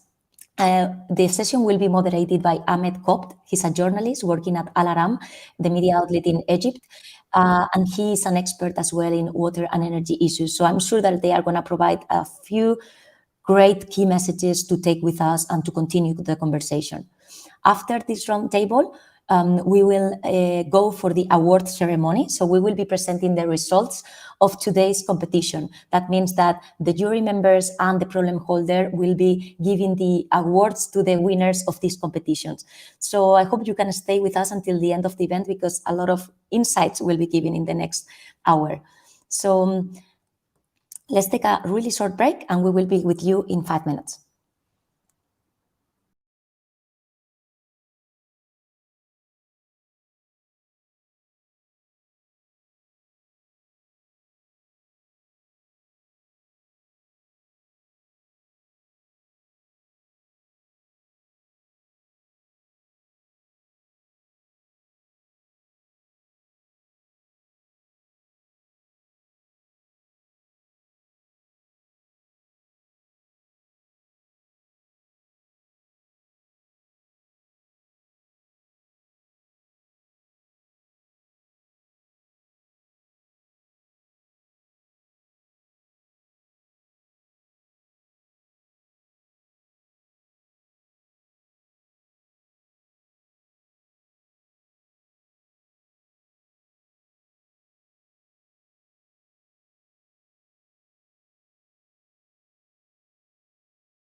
Hello, everyone.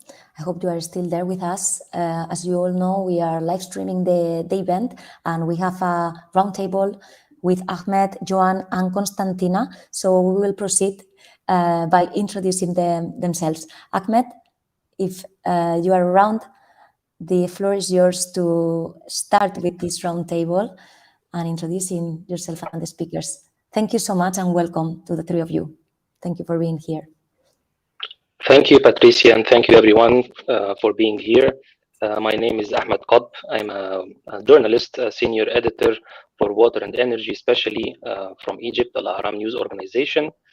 And I'm really happy to be with you today. We're having in this roundtable discussion, as Patricia told us, Constantina Toliu, who is a senior water resources management specialist who has a vast experience in integrated water resources management and technical solutions, of course, to improve water management. Very nice to have you with us today, Constantina.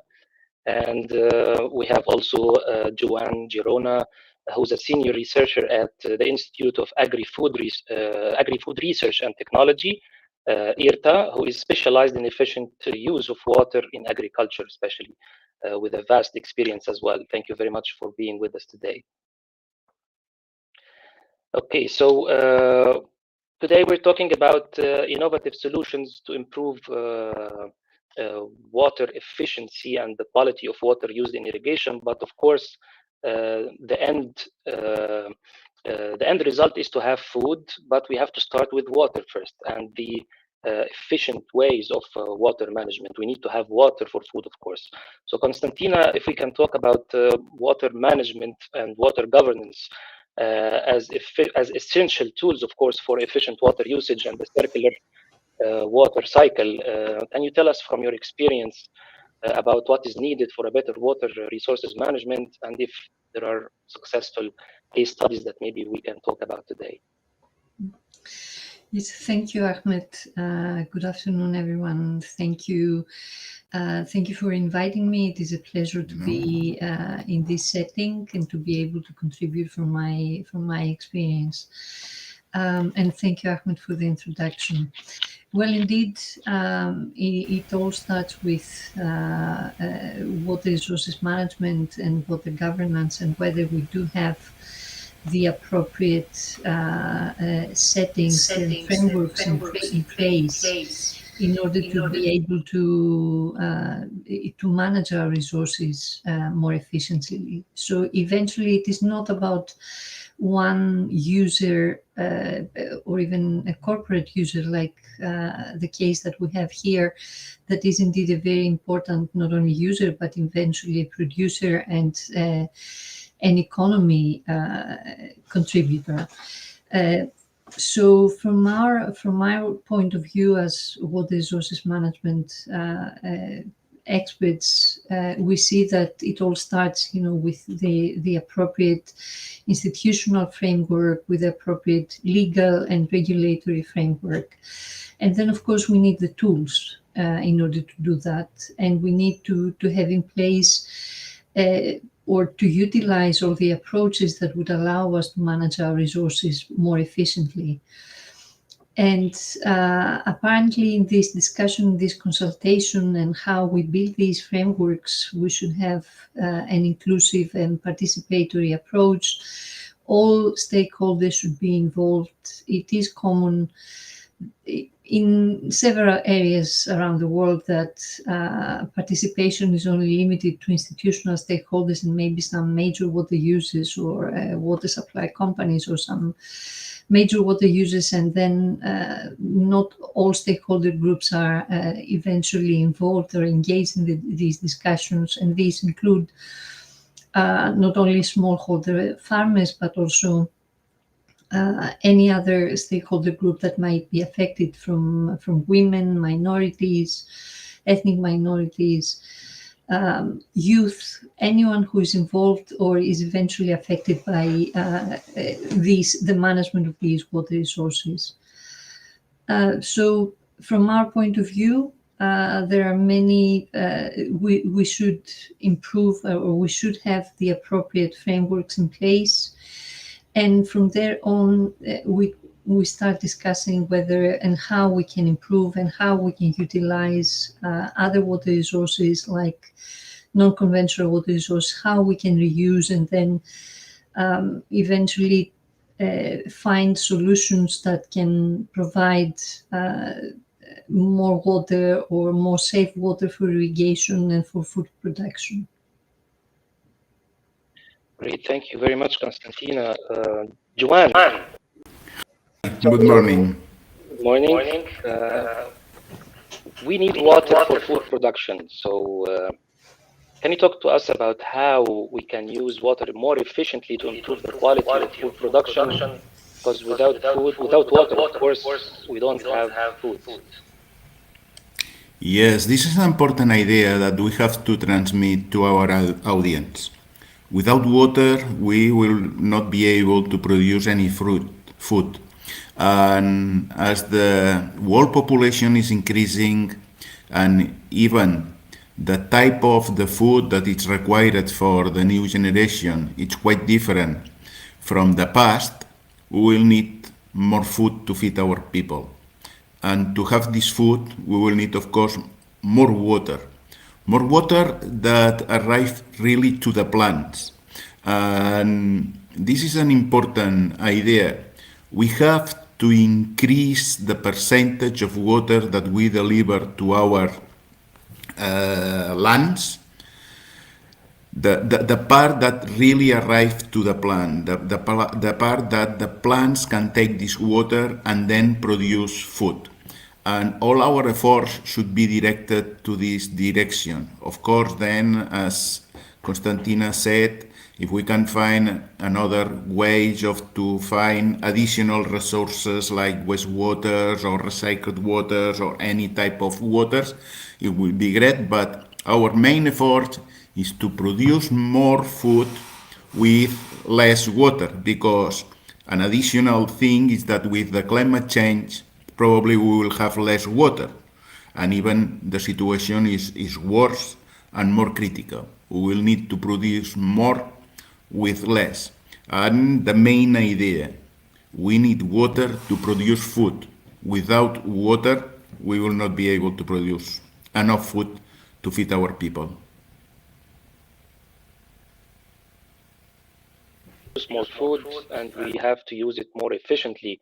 But water stress and scarcity in many parts of the world means that we don't have the luxury to waste one drop of water, maybe. So how we can utilize the opportunities in wastewater use in recovering nutrients, using it in irrigation? What are the main challenges in that? Of course, awareness about how this can be more safe in some situations than using, for example, water directly coming from the rivers or the wells. Yeah, this is a very important issue also, because we need to use all kind of water that is available to irrigate our lands. And of course, reused water, recycled water, many times this water have better quality than the water that we use regularly, because they have been treated and treated very carefully. And in different parts of the world, we use this water to irrigate any type of orchards, lands, fields, whatever you want. But there is in the back main of most of the population that if you use recycled water or wastewater, then this water may be or could be infected, let me say in this way, no? And this infection will be translated to our products. No. Many cases, but I will say that most in the cases, the recycled water that is coming from the recycling plants, they have even better quality than the water that we can take from the river or from the any or canals or our deep water that we from the wells or wherever you take this water, and we have to use this. And then another important issue that we will have to take advantage, if it's the case, this type of waters that they have a little nutrients. nitrogen, phosphorus, potassium, because the fertilizers will be another one of the resources that will be scarce in the future. And to produce food, you know, we need water, but also we need mineral nutrients, our fertilizers. And we can take advantage of all of these waters or other kinds of subproducts that they are very rich in these fertilizers. This is very important, and of course the opportunities found in nutrients recovered from wastewater are very important and vast. We were talking before about how the agri-food sector is one of the most users of water and not consumers. Can you explain your idea about this, Joan? Many times, all of we, even included the people that we work in this topic, we say we consume water. No, we use water. The water by the plant, all this water is transpired to the atmosphere. That means that we take one water, the plant uses this water, but then returns all of this water to the atmosphere. This is the water cycle. No? There is water from the soil or from the plants, it's evaporated to the atmosphere, and then the atmosphere, they form the clouds, they rain again. Once again, we have this water in the ground, and other plants will take, or it will evaporate, and this is the regular cycle water. We use this water, we don't destroy, we don't contaminate anything, no? And this is important. And this is an idea because when you say consume, it may be in the air the idea that this water disappears. Okay, we consume, it's not more there.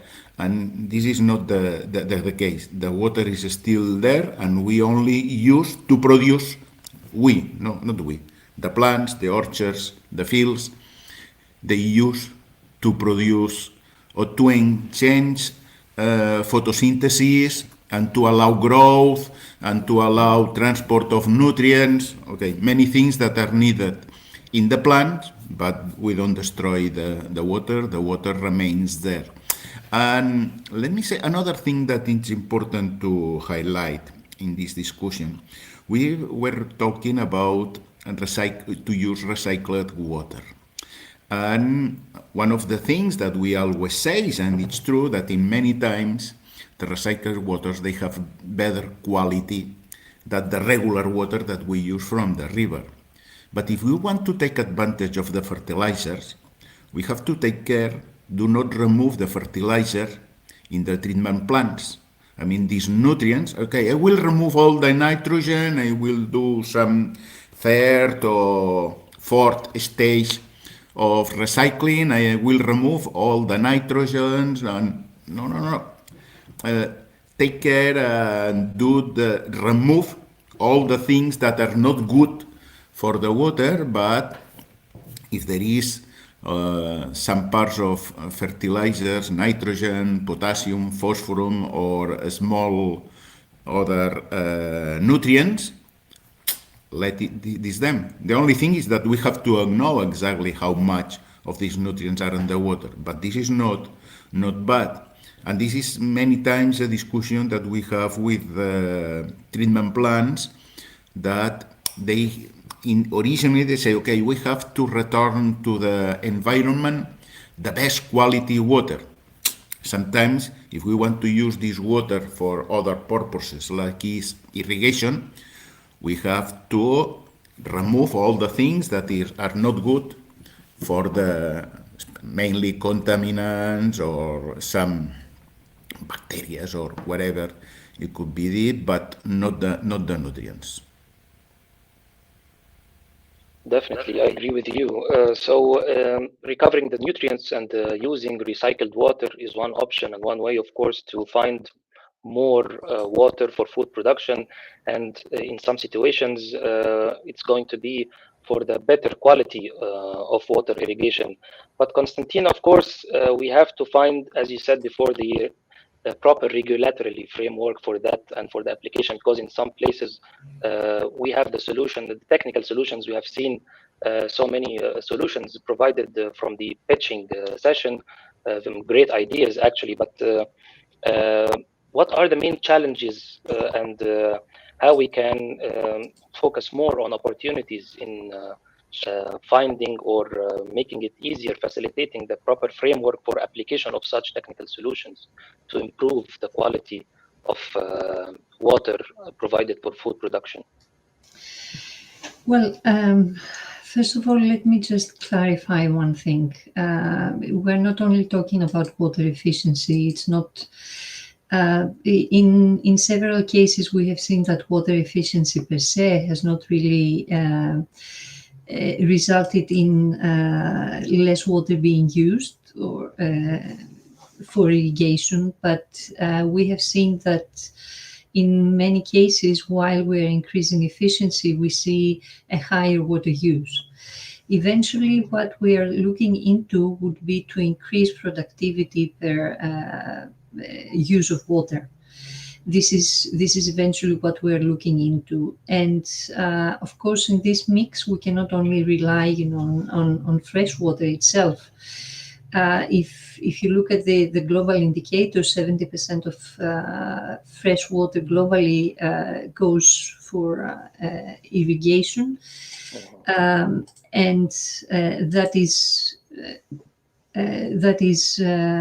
well, 70% of withdrawals goes for irrigation, and 90% of the total freshwater consumption eventually is used for irrigation. So we're talking about the biggest water user, agriculture being the biggest water user. So what we should be looking into is how to improve this productivity per water, and this does not only involve water efficiency measures, but it also includes water accounting and, of course, improving, as we said, water saving, and most importantly, improving the policies around it. And for this case, and also in order to increase this available water for irrigation, we should be looking into other solutions like water reuse.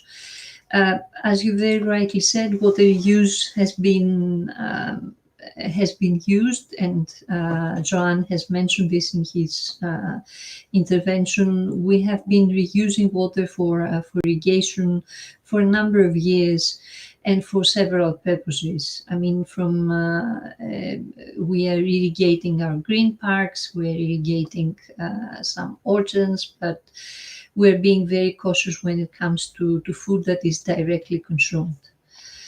The right regulatory framework is the one that has been largely missing in most of the countries. Actually, now we have a new regulation for Europe that will be in effect in June 2023, that will support reuse and will have some clear framework about how to reuse and water for irrigation. And this is really important because it will help us increase, to augment our available water budget. We cannot just rely on freshwater withdrawals. We see our groundwater depleted, or in many cases, we see also how this water that is not only depleted, but also is affected by all the agrochemicals that are being used, fertilizers, and of course by other human activities.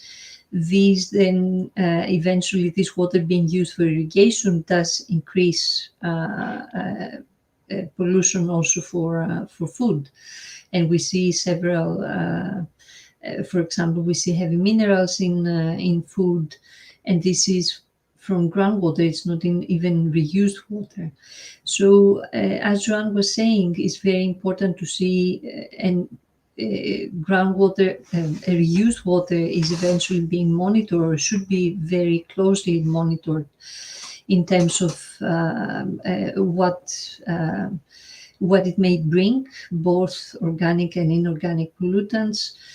And if it is used carefully, I think it is very clear that it is a huge contribution to our water budget and eventually to agriculture and to more sustainable agri-food systems.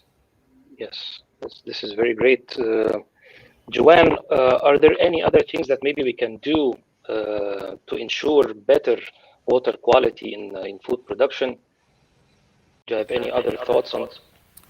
Yeah, a couple of ideas. The first one is that when we analyze water for irrigation, I will be very happy if some days we try to analyze water as a whole, the whole water system, but understanding that irrigation is an important issue.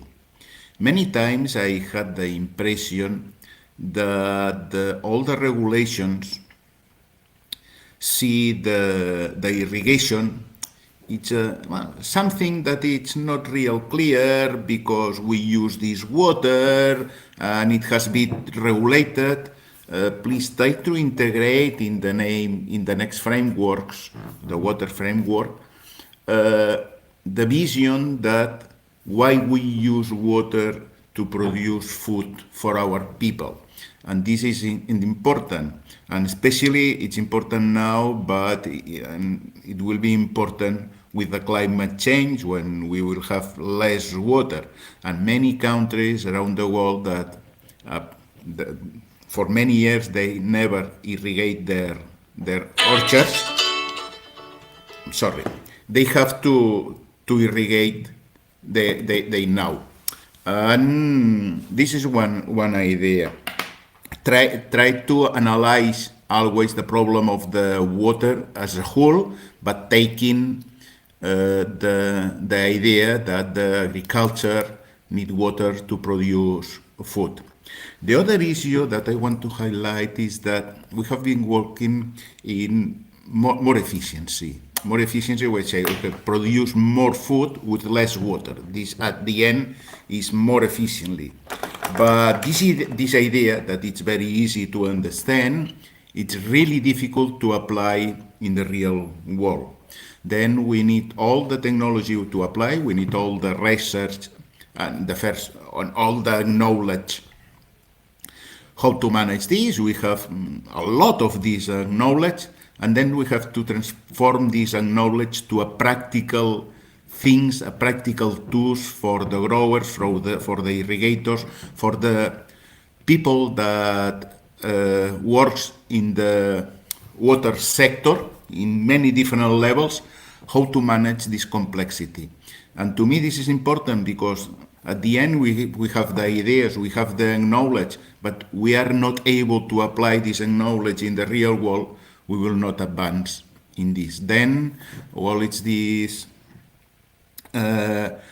technology transfer to raise the capacity of our growers to manage these complicated things.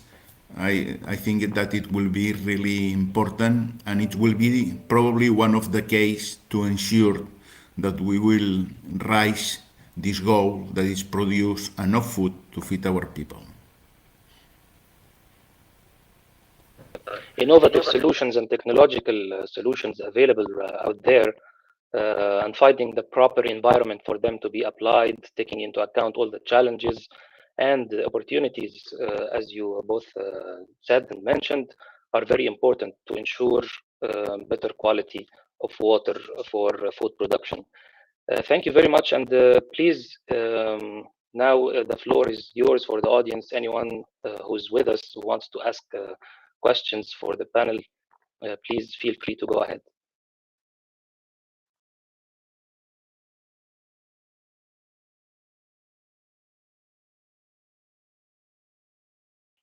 Anyone out there wants to join us in the conversation?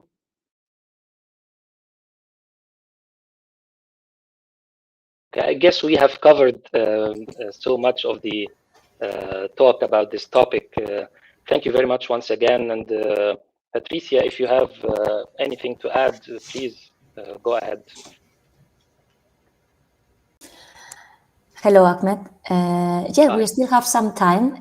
We have around 20 minutes to discuss with Constantina and Joan until the jury members will be back from the deliberation of the winners. So I would like to maybe put some examples of the work that they've been working on related to this topic. I don't know if maybe Constantina can tackle more the regulatory frameworks or the political angle.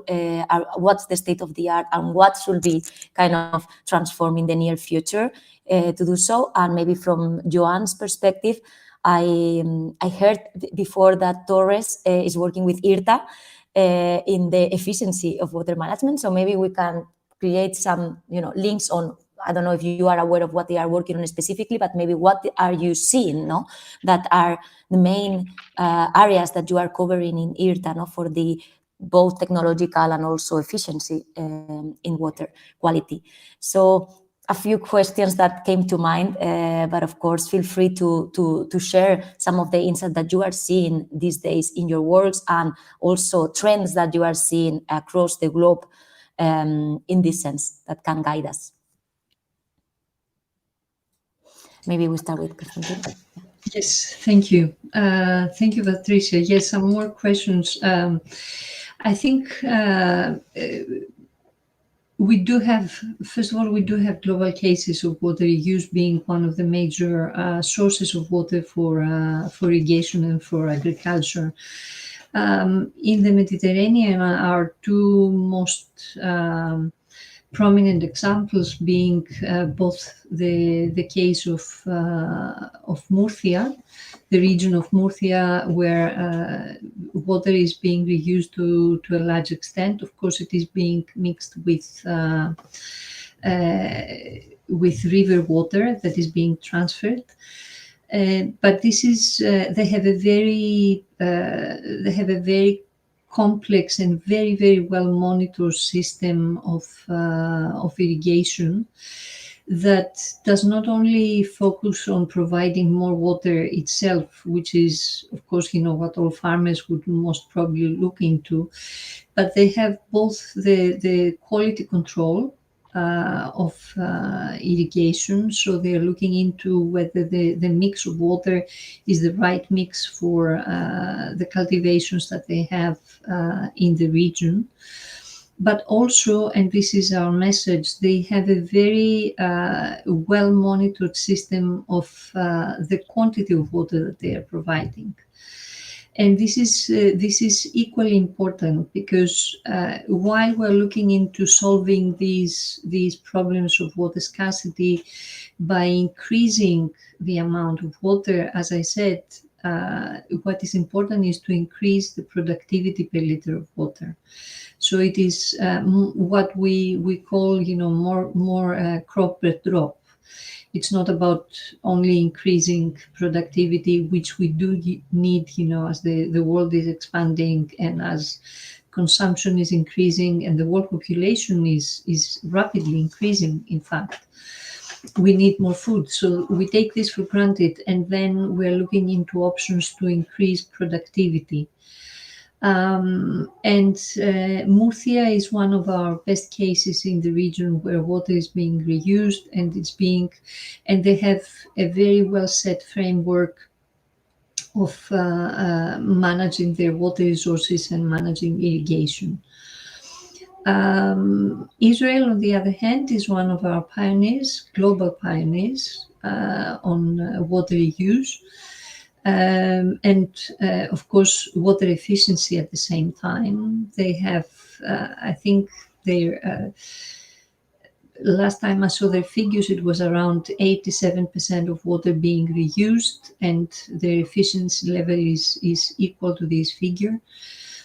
They have been very tedious about working out the frameworks and also making sure that we have the right quality of water, and this can be used also for food that it is directly consumed.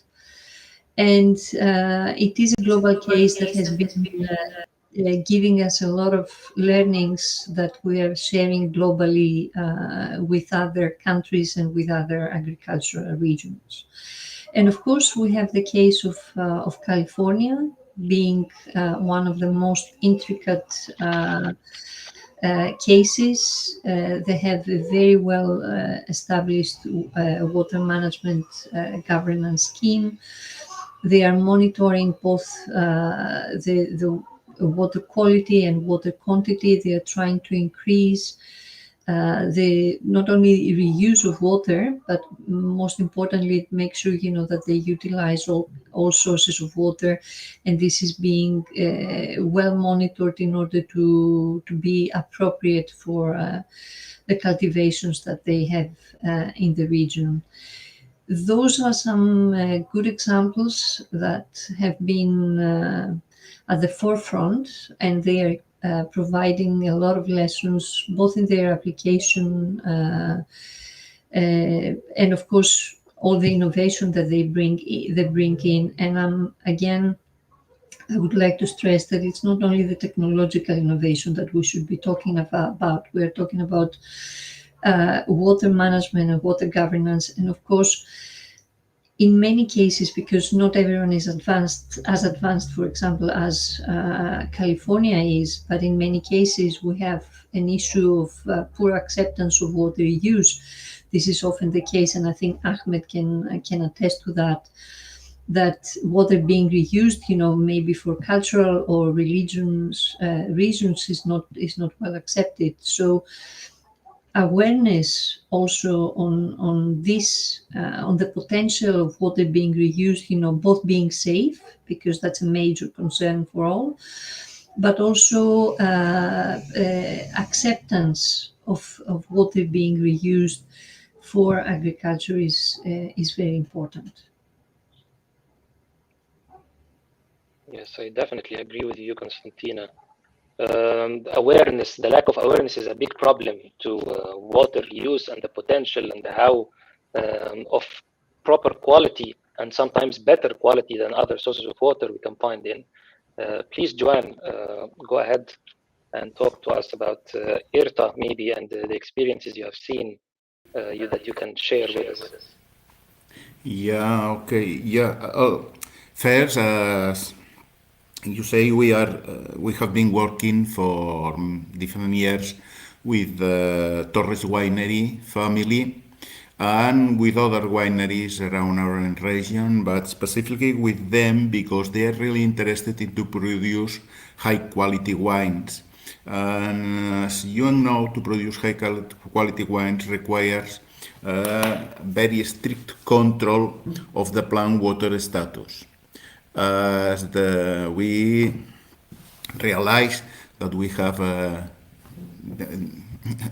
climate change and our temperatures are rising a little bit, we have less rain, then you have to take to analyze the possibility of irrigate your vineyards. And in this case, with them, what we are trying is just to develop or test technologies that help them to manage this situation.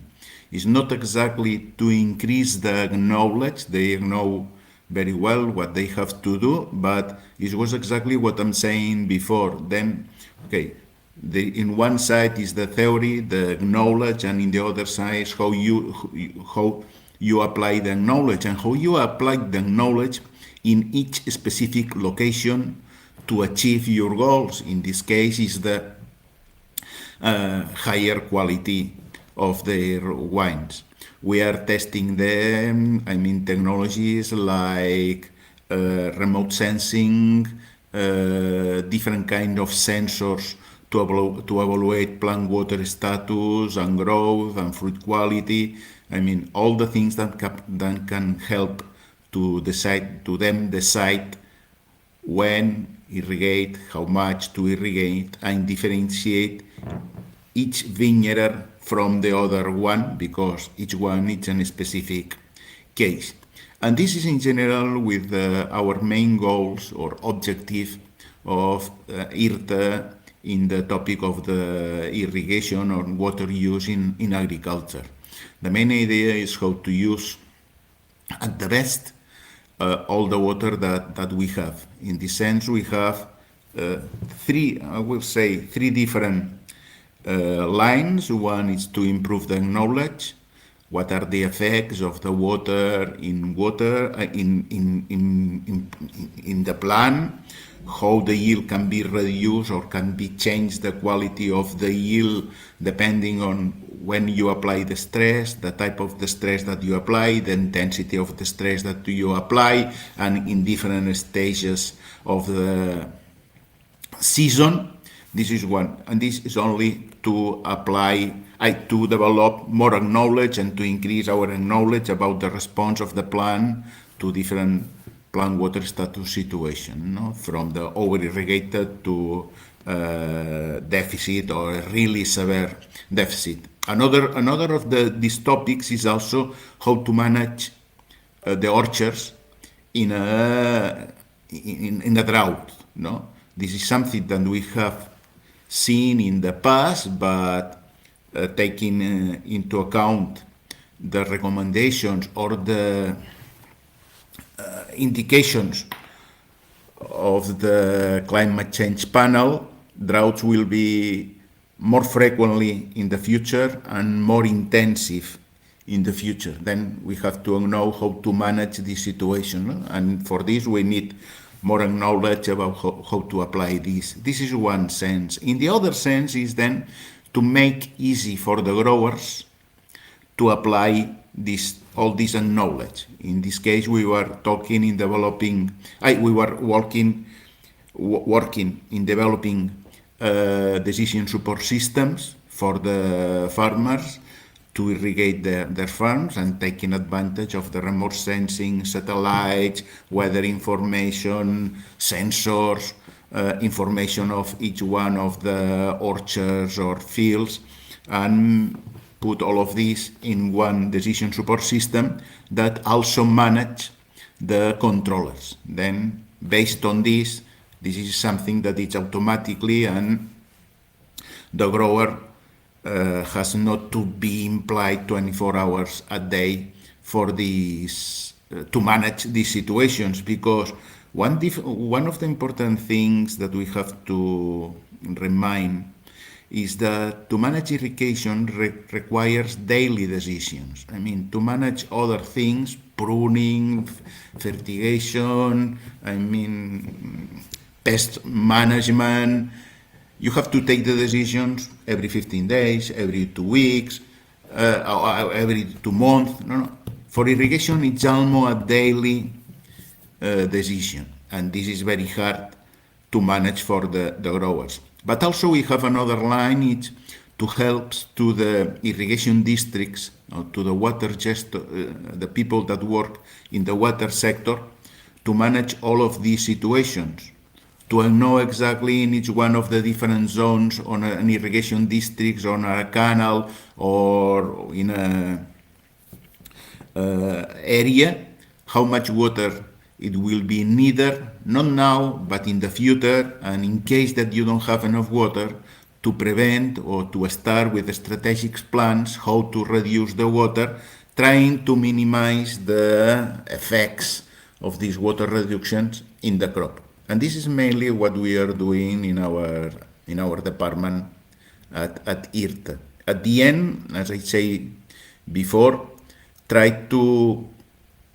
improve the water use efficiency in the terms that also Constantina said, no, more crop per drop, to produce more food, because this is what it will be needed in the future to feed our people.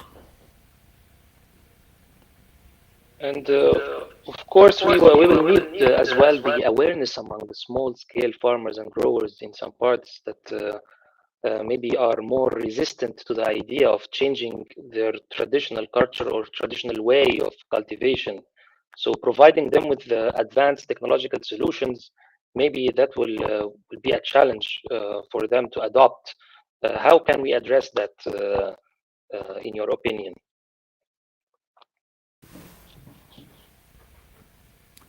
I understand. Can you repeat a little bit, because I lost the last part of the the question. Okay, sorry, I'm repeating the question. I was talking about the small scale farmers and the growers, and how challenging it would be for them the most to adopt new efficient ways of irrigation farming. So of course we will need the regulations sometimes that should be imposed on everyone, and making sure that they're using the more advanced and more efficient ways for irrigation. Recovering nutrients, of course, is something else. Reusing water and changing the way they think about how safe it can be, and to have their crops available even for their local consumptions, being irrigated from wastewater. That would be another thing as well. So how can we tackle that problem of changing the traditions among small-scale farmers and growers in that regard, of course? Yeah, I think that one of the things that is changing right now is that the growers, all level of growers, they are really aware of this situation. No? We will have each time less water, and the water has been used in a correctly way. This is something that probably in the past, small growers, they say, okay, this is not my problem, or I have enough water to manage, and I don't care if I efficient or not. This is something that I think nowadays is changing. Then also something that it helps, there is not a lot of new people, but there are new people, young people, really well formed in our grower systems, that they will take really seriously this change. But anyway, the problem is what I said before. This is something to manage irrigation. You have to take decisions every day.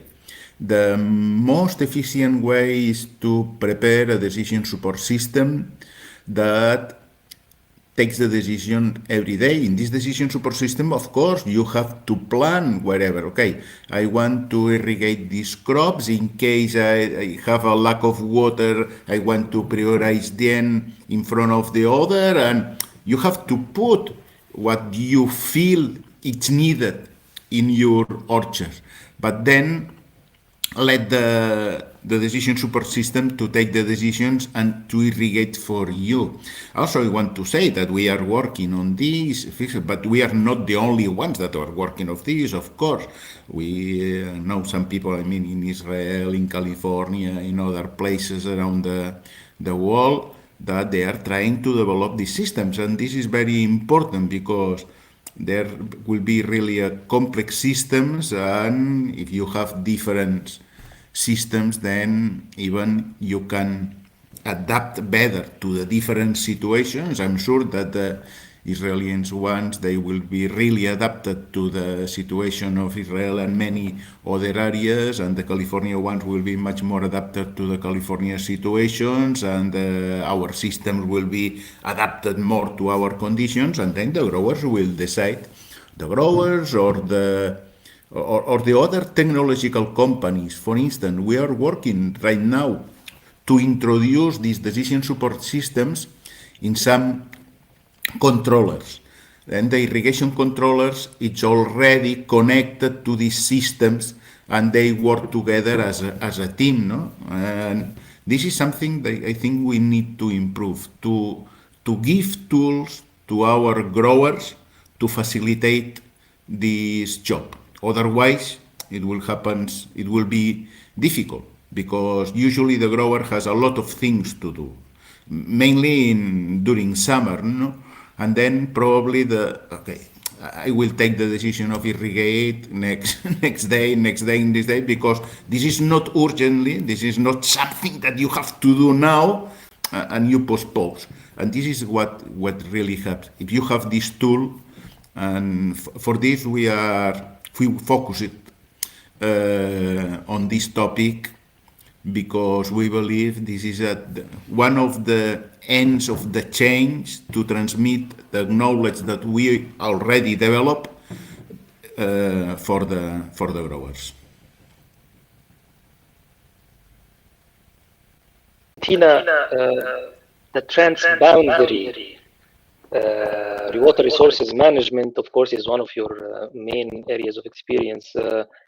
Some questions ask about how the new regulation in the EU going to change this scenario and how it will be translated into national regulations. So what are the main challenges in having a regulation in several countries, one spot of the world, but with several national differences?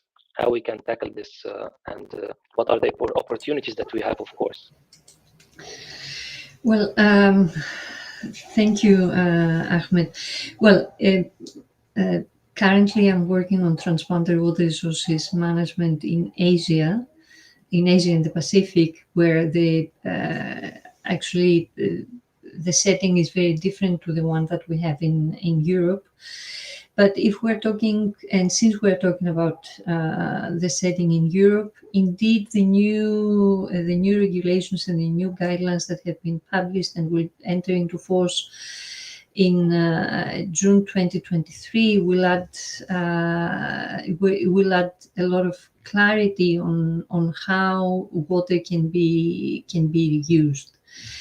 Because they set the minimum requirements for water use. They clarify and they provide a setting on how this who the responsible parties are. For example, who should be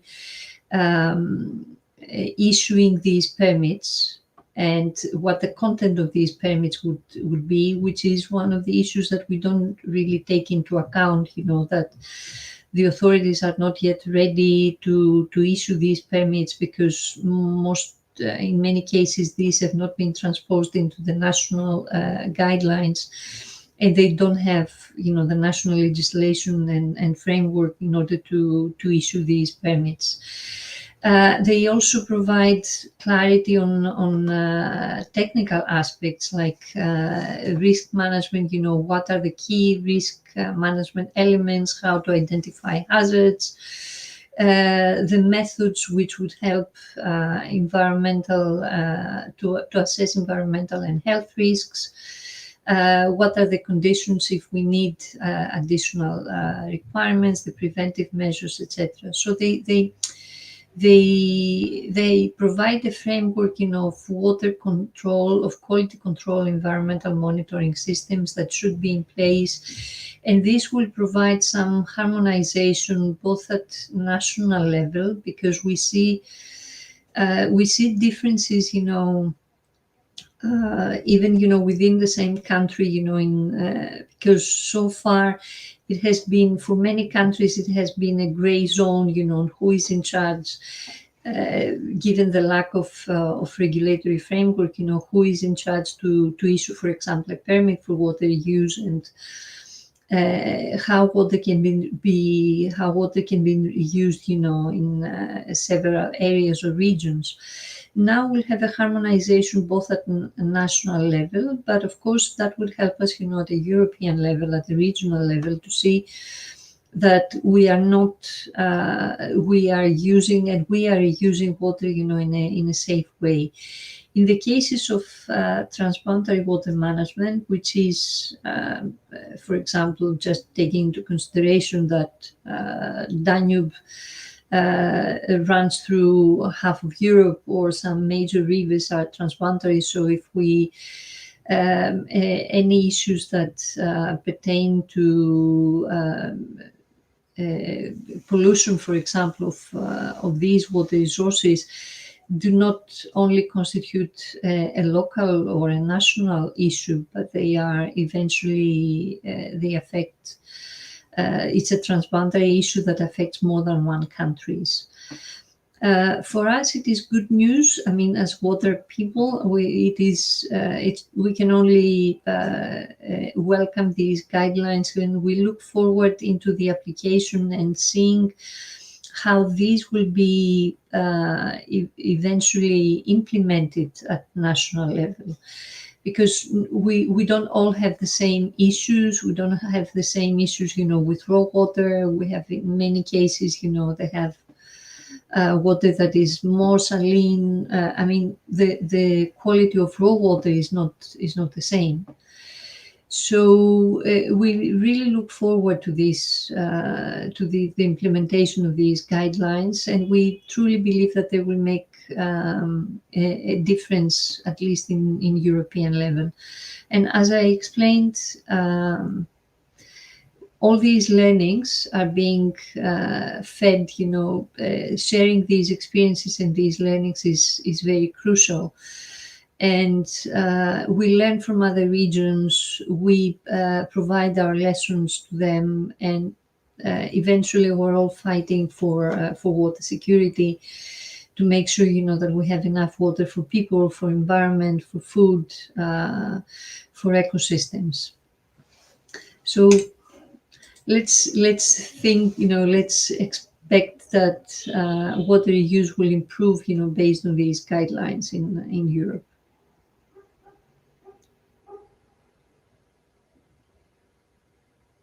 Of course, let's hope so. Of course, that would be a great result to look forward to. This has been a very interesting discussion. We've covered so many topics until now related to the ensuring the quality or a better quality of water, better governance for the end result of having more food per drop, more crop per drop, and at the same time the quality of the food itself, of course, it has to be on the same level expected. So thank you very much, and I will once again turn to the audience, and if there is anyone who wants to join the discussion and ask the panelists any question, we are here to hear from you.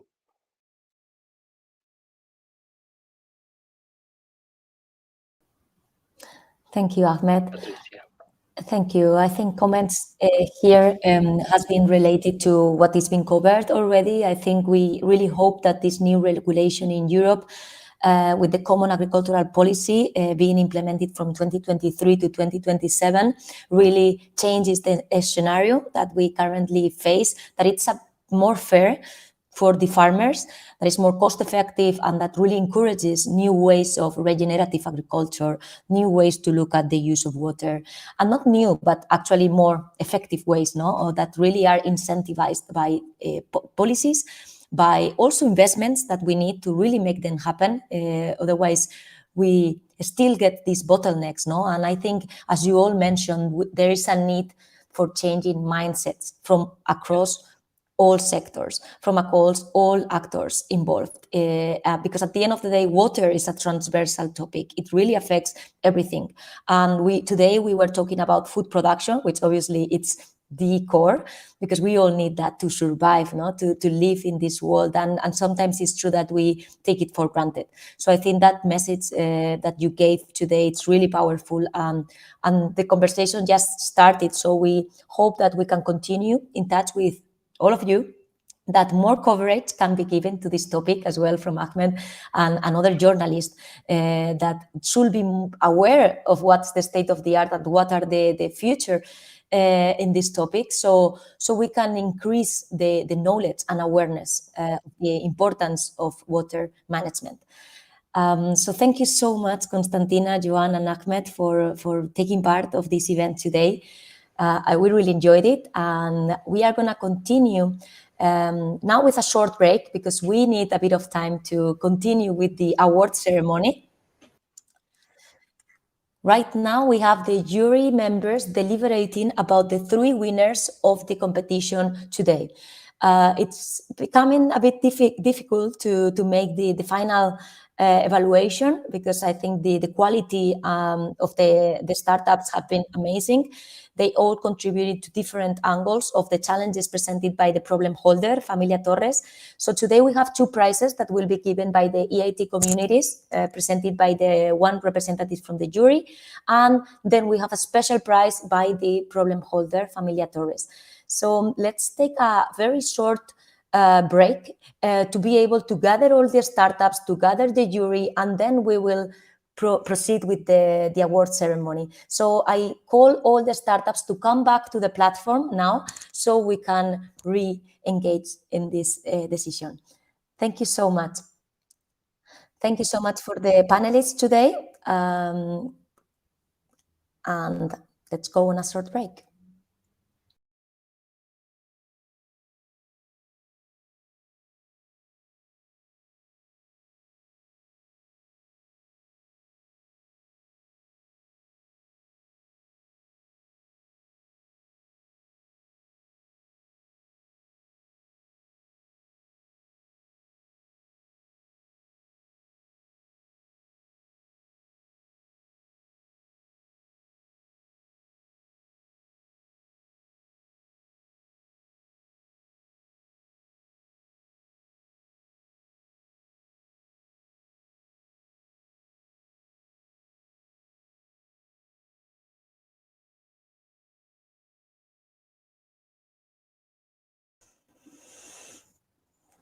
Okay, so I see that all the startups and the jury is here. So I'm very happy to welcome back all of you. Good luck. But we are going to proceed with the announcements. So, Annalise, if you are ready, the floor is yours, and you can give us your insights into this discussion that you had over the past minutes and announce the winners. Oh, I'm not announcing the winners, so we had okay. another. I would love to give my insight, but we divided the roles differently. Okay, so then we don't have the jury representative here yet. From Pepsi? Is she not there yet? No. So we will wait for Arcana to give us the details, right? I think she is. It was. I can already elaborate that it was a very tough decision to be made. So that we had a long discussion, and is she there? Yeah, you can see. But there were all good solutions that was very well picked from you guys. We looked a little bit more also to the match with also this challenge, because we find that it's not only the solution you have globally and the impact, but you also need to manage to sort of match it with the challenge of a potential client. That's what I can say, and I don't know if I'm the one announcing it, but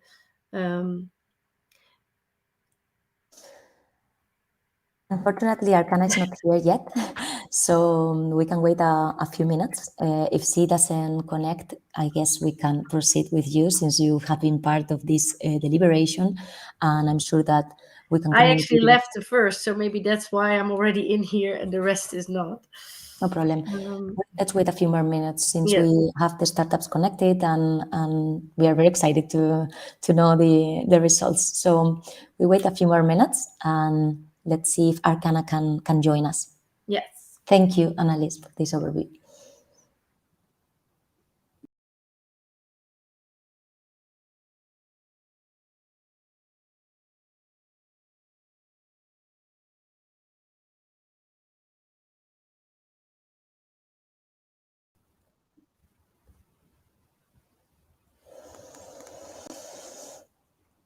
Hello, Arcana. Hi, nice to see you. Okay, so we were just announcing the award ceremony. So if you are ready and you want to give us a few insights into the deliberation and your decisions among the three jury members, that would be great. So thank you. The floor is yours.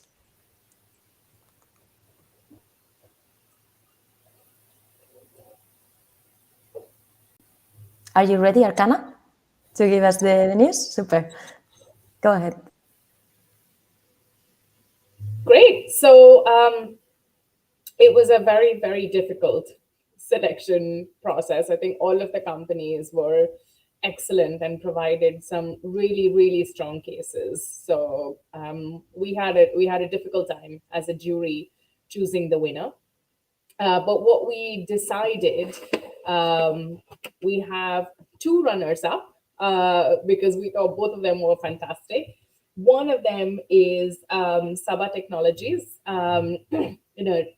really sort of proven, established technology, very strong business model, and we can see how this technology can scale quite easily. And we thought it was a very, very solid business case provided. So that's our first runner-up. I can see Antonia on the screen, but you're on mute. Oh, sorry. Do you hear me? Yes. We are very happy. All my team is here with me, and we are very happy now. This is Salvatore, and we are all here. We're very, very happy, and thanks to all of you and all the project manager and all the team of EIT Food. Very, very happy. Thank you. Yeah, we wish you all the very best for your Thank you. Thank you. success. Thank you. Right. The joint runner-up, along with Saba Technologies, was Algamentum, and again, there we really liked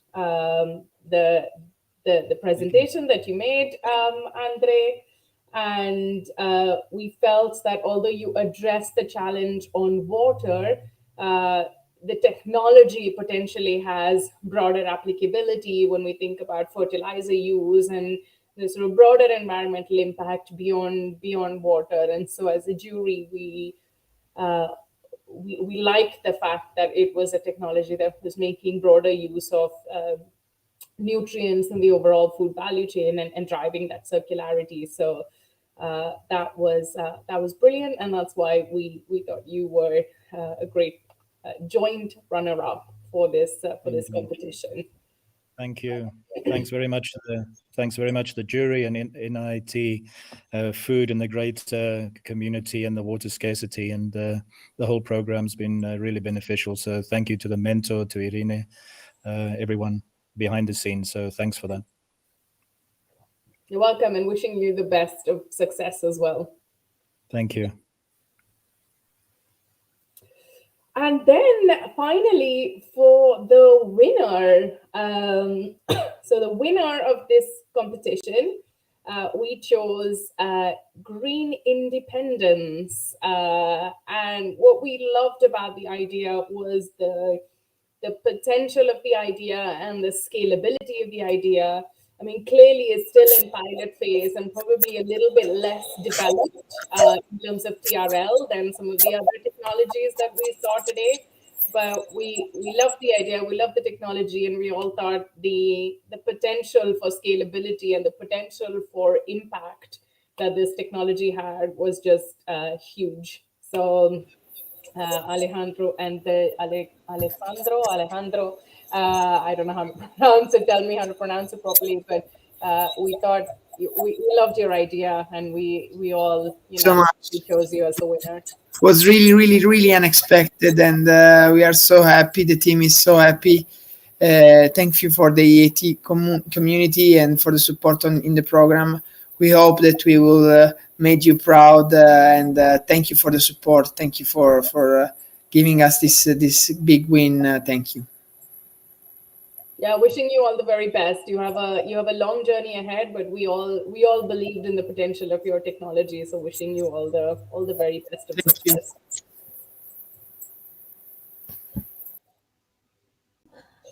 Thank you, Arcana, and congratulations to the winners and to all the startups who have participated today. Amazing results, really competitive. So we hope to engage with you in the near future. And okay, so thank you, Arcana. I think I'm gonna give the floor to Mireia from Familia Torres, our problem holder from EIT Food, and she will be giving the special prize to the winner. So thank you and welcome, Mireia. Thank you, Patricia.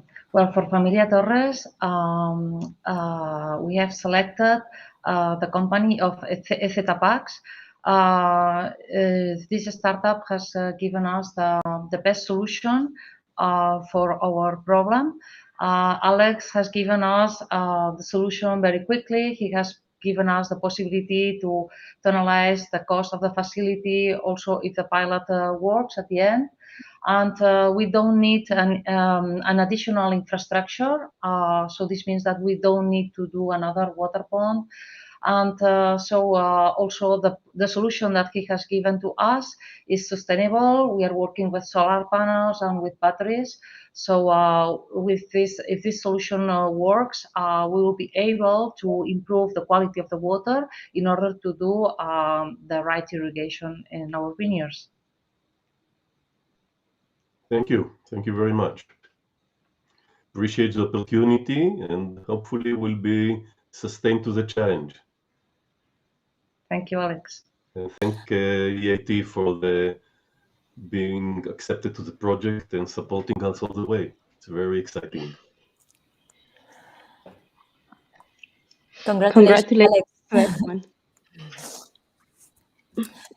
Fantastic news. So you have a great journey ahead. So all the best to Alex. Thank you, Mireia, for giving this prize and participating in the program. And the floor is yours, Carmen, to say a few words about.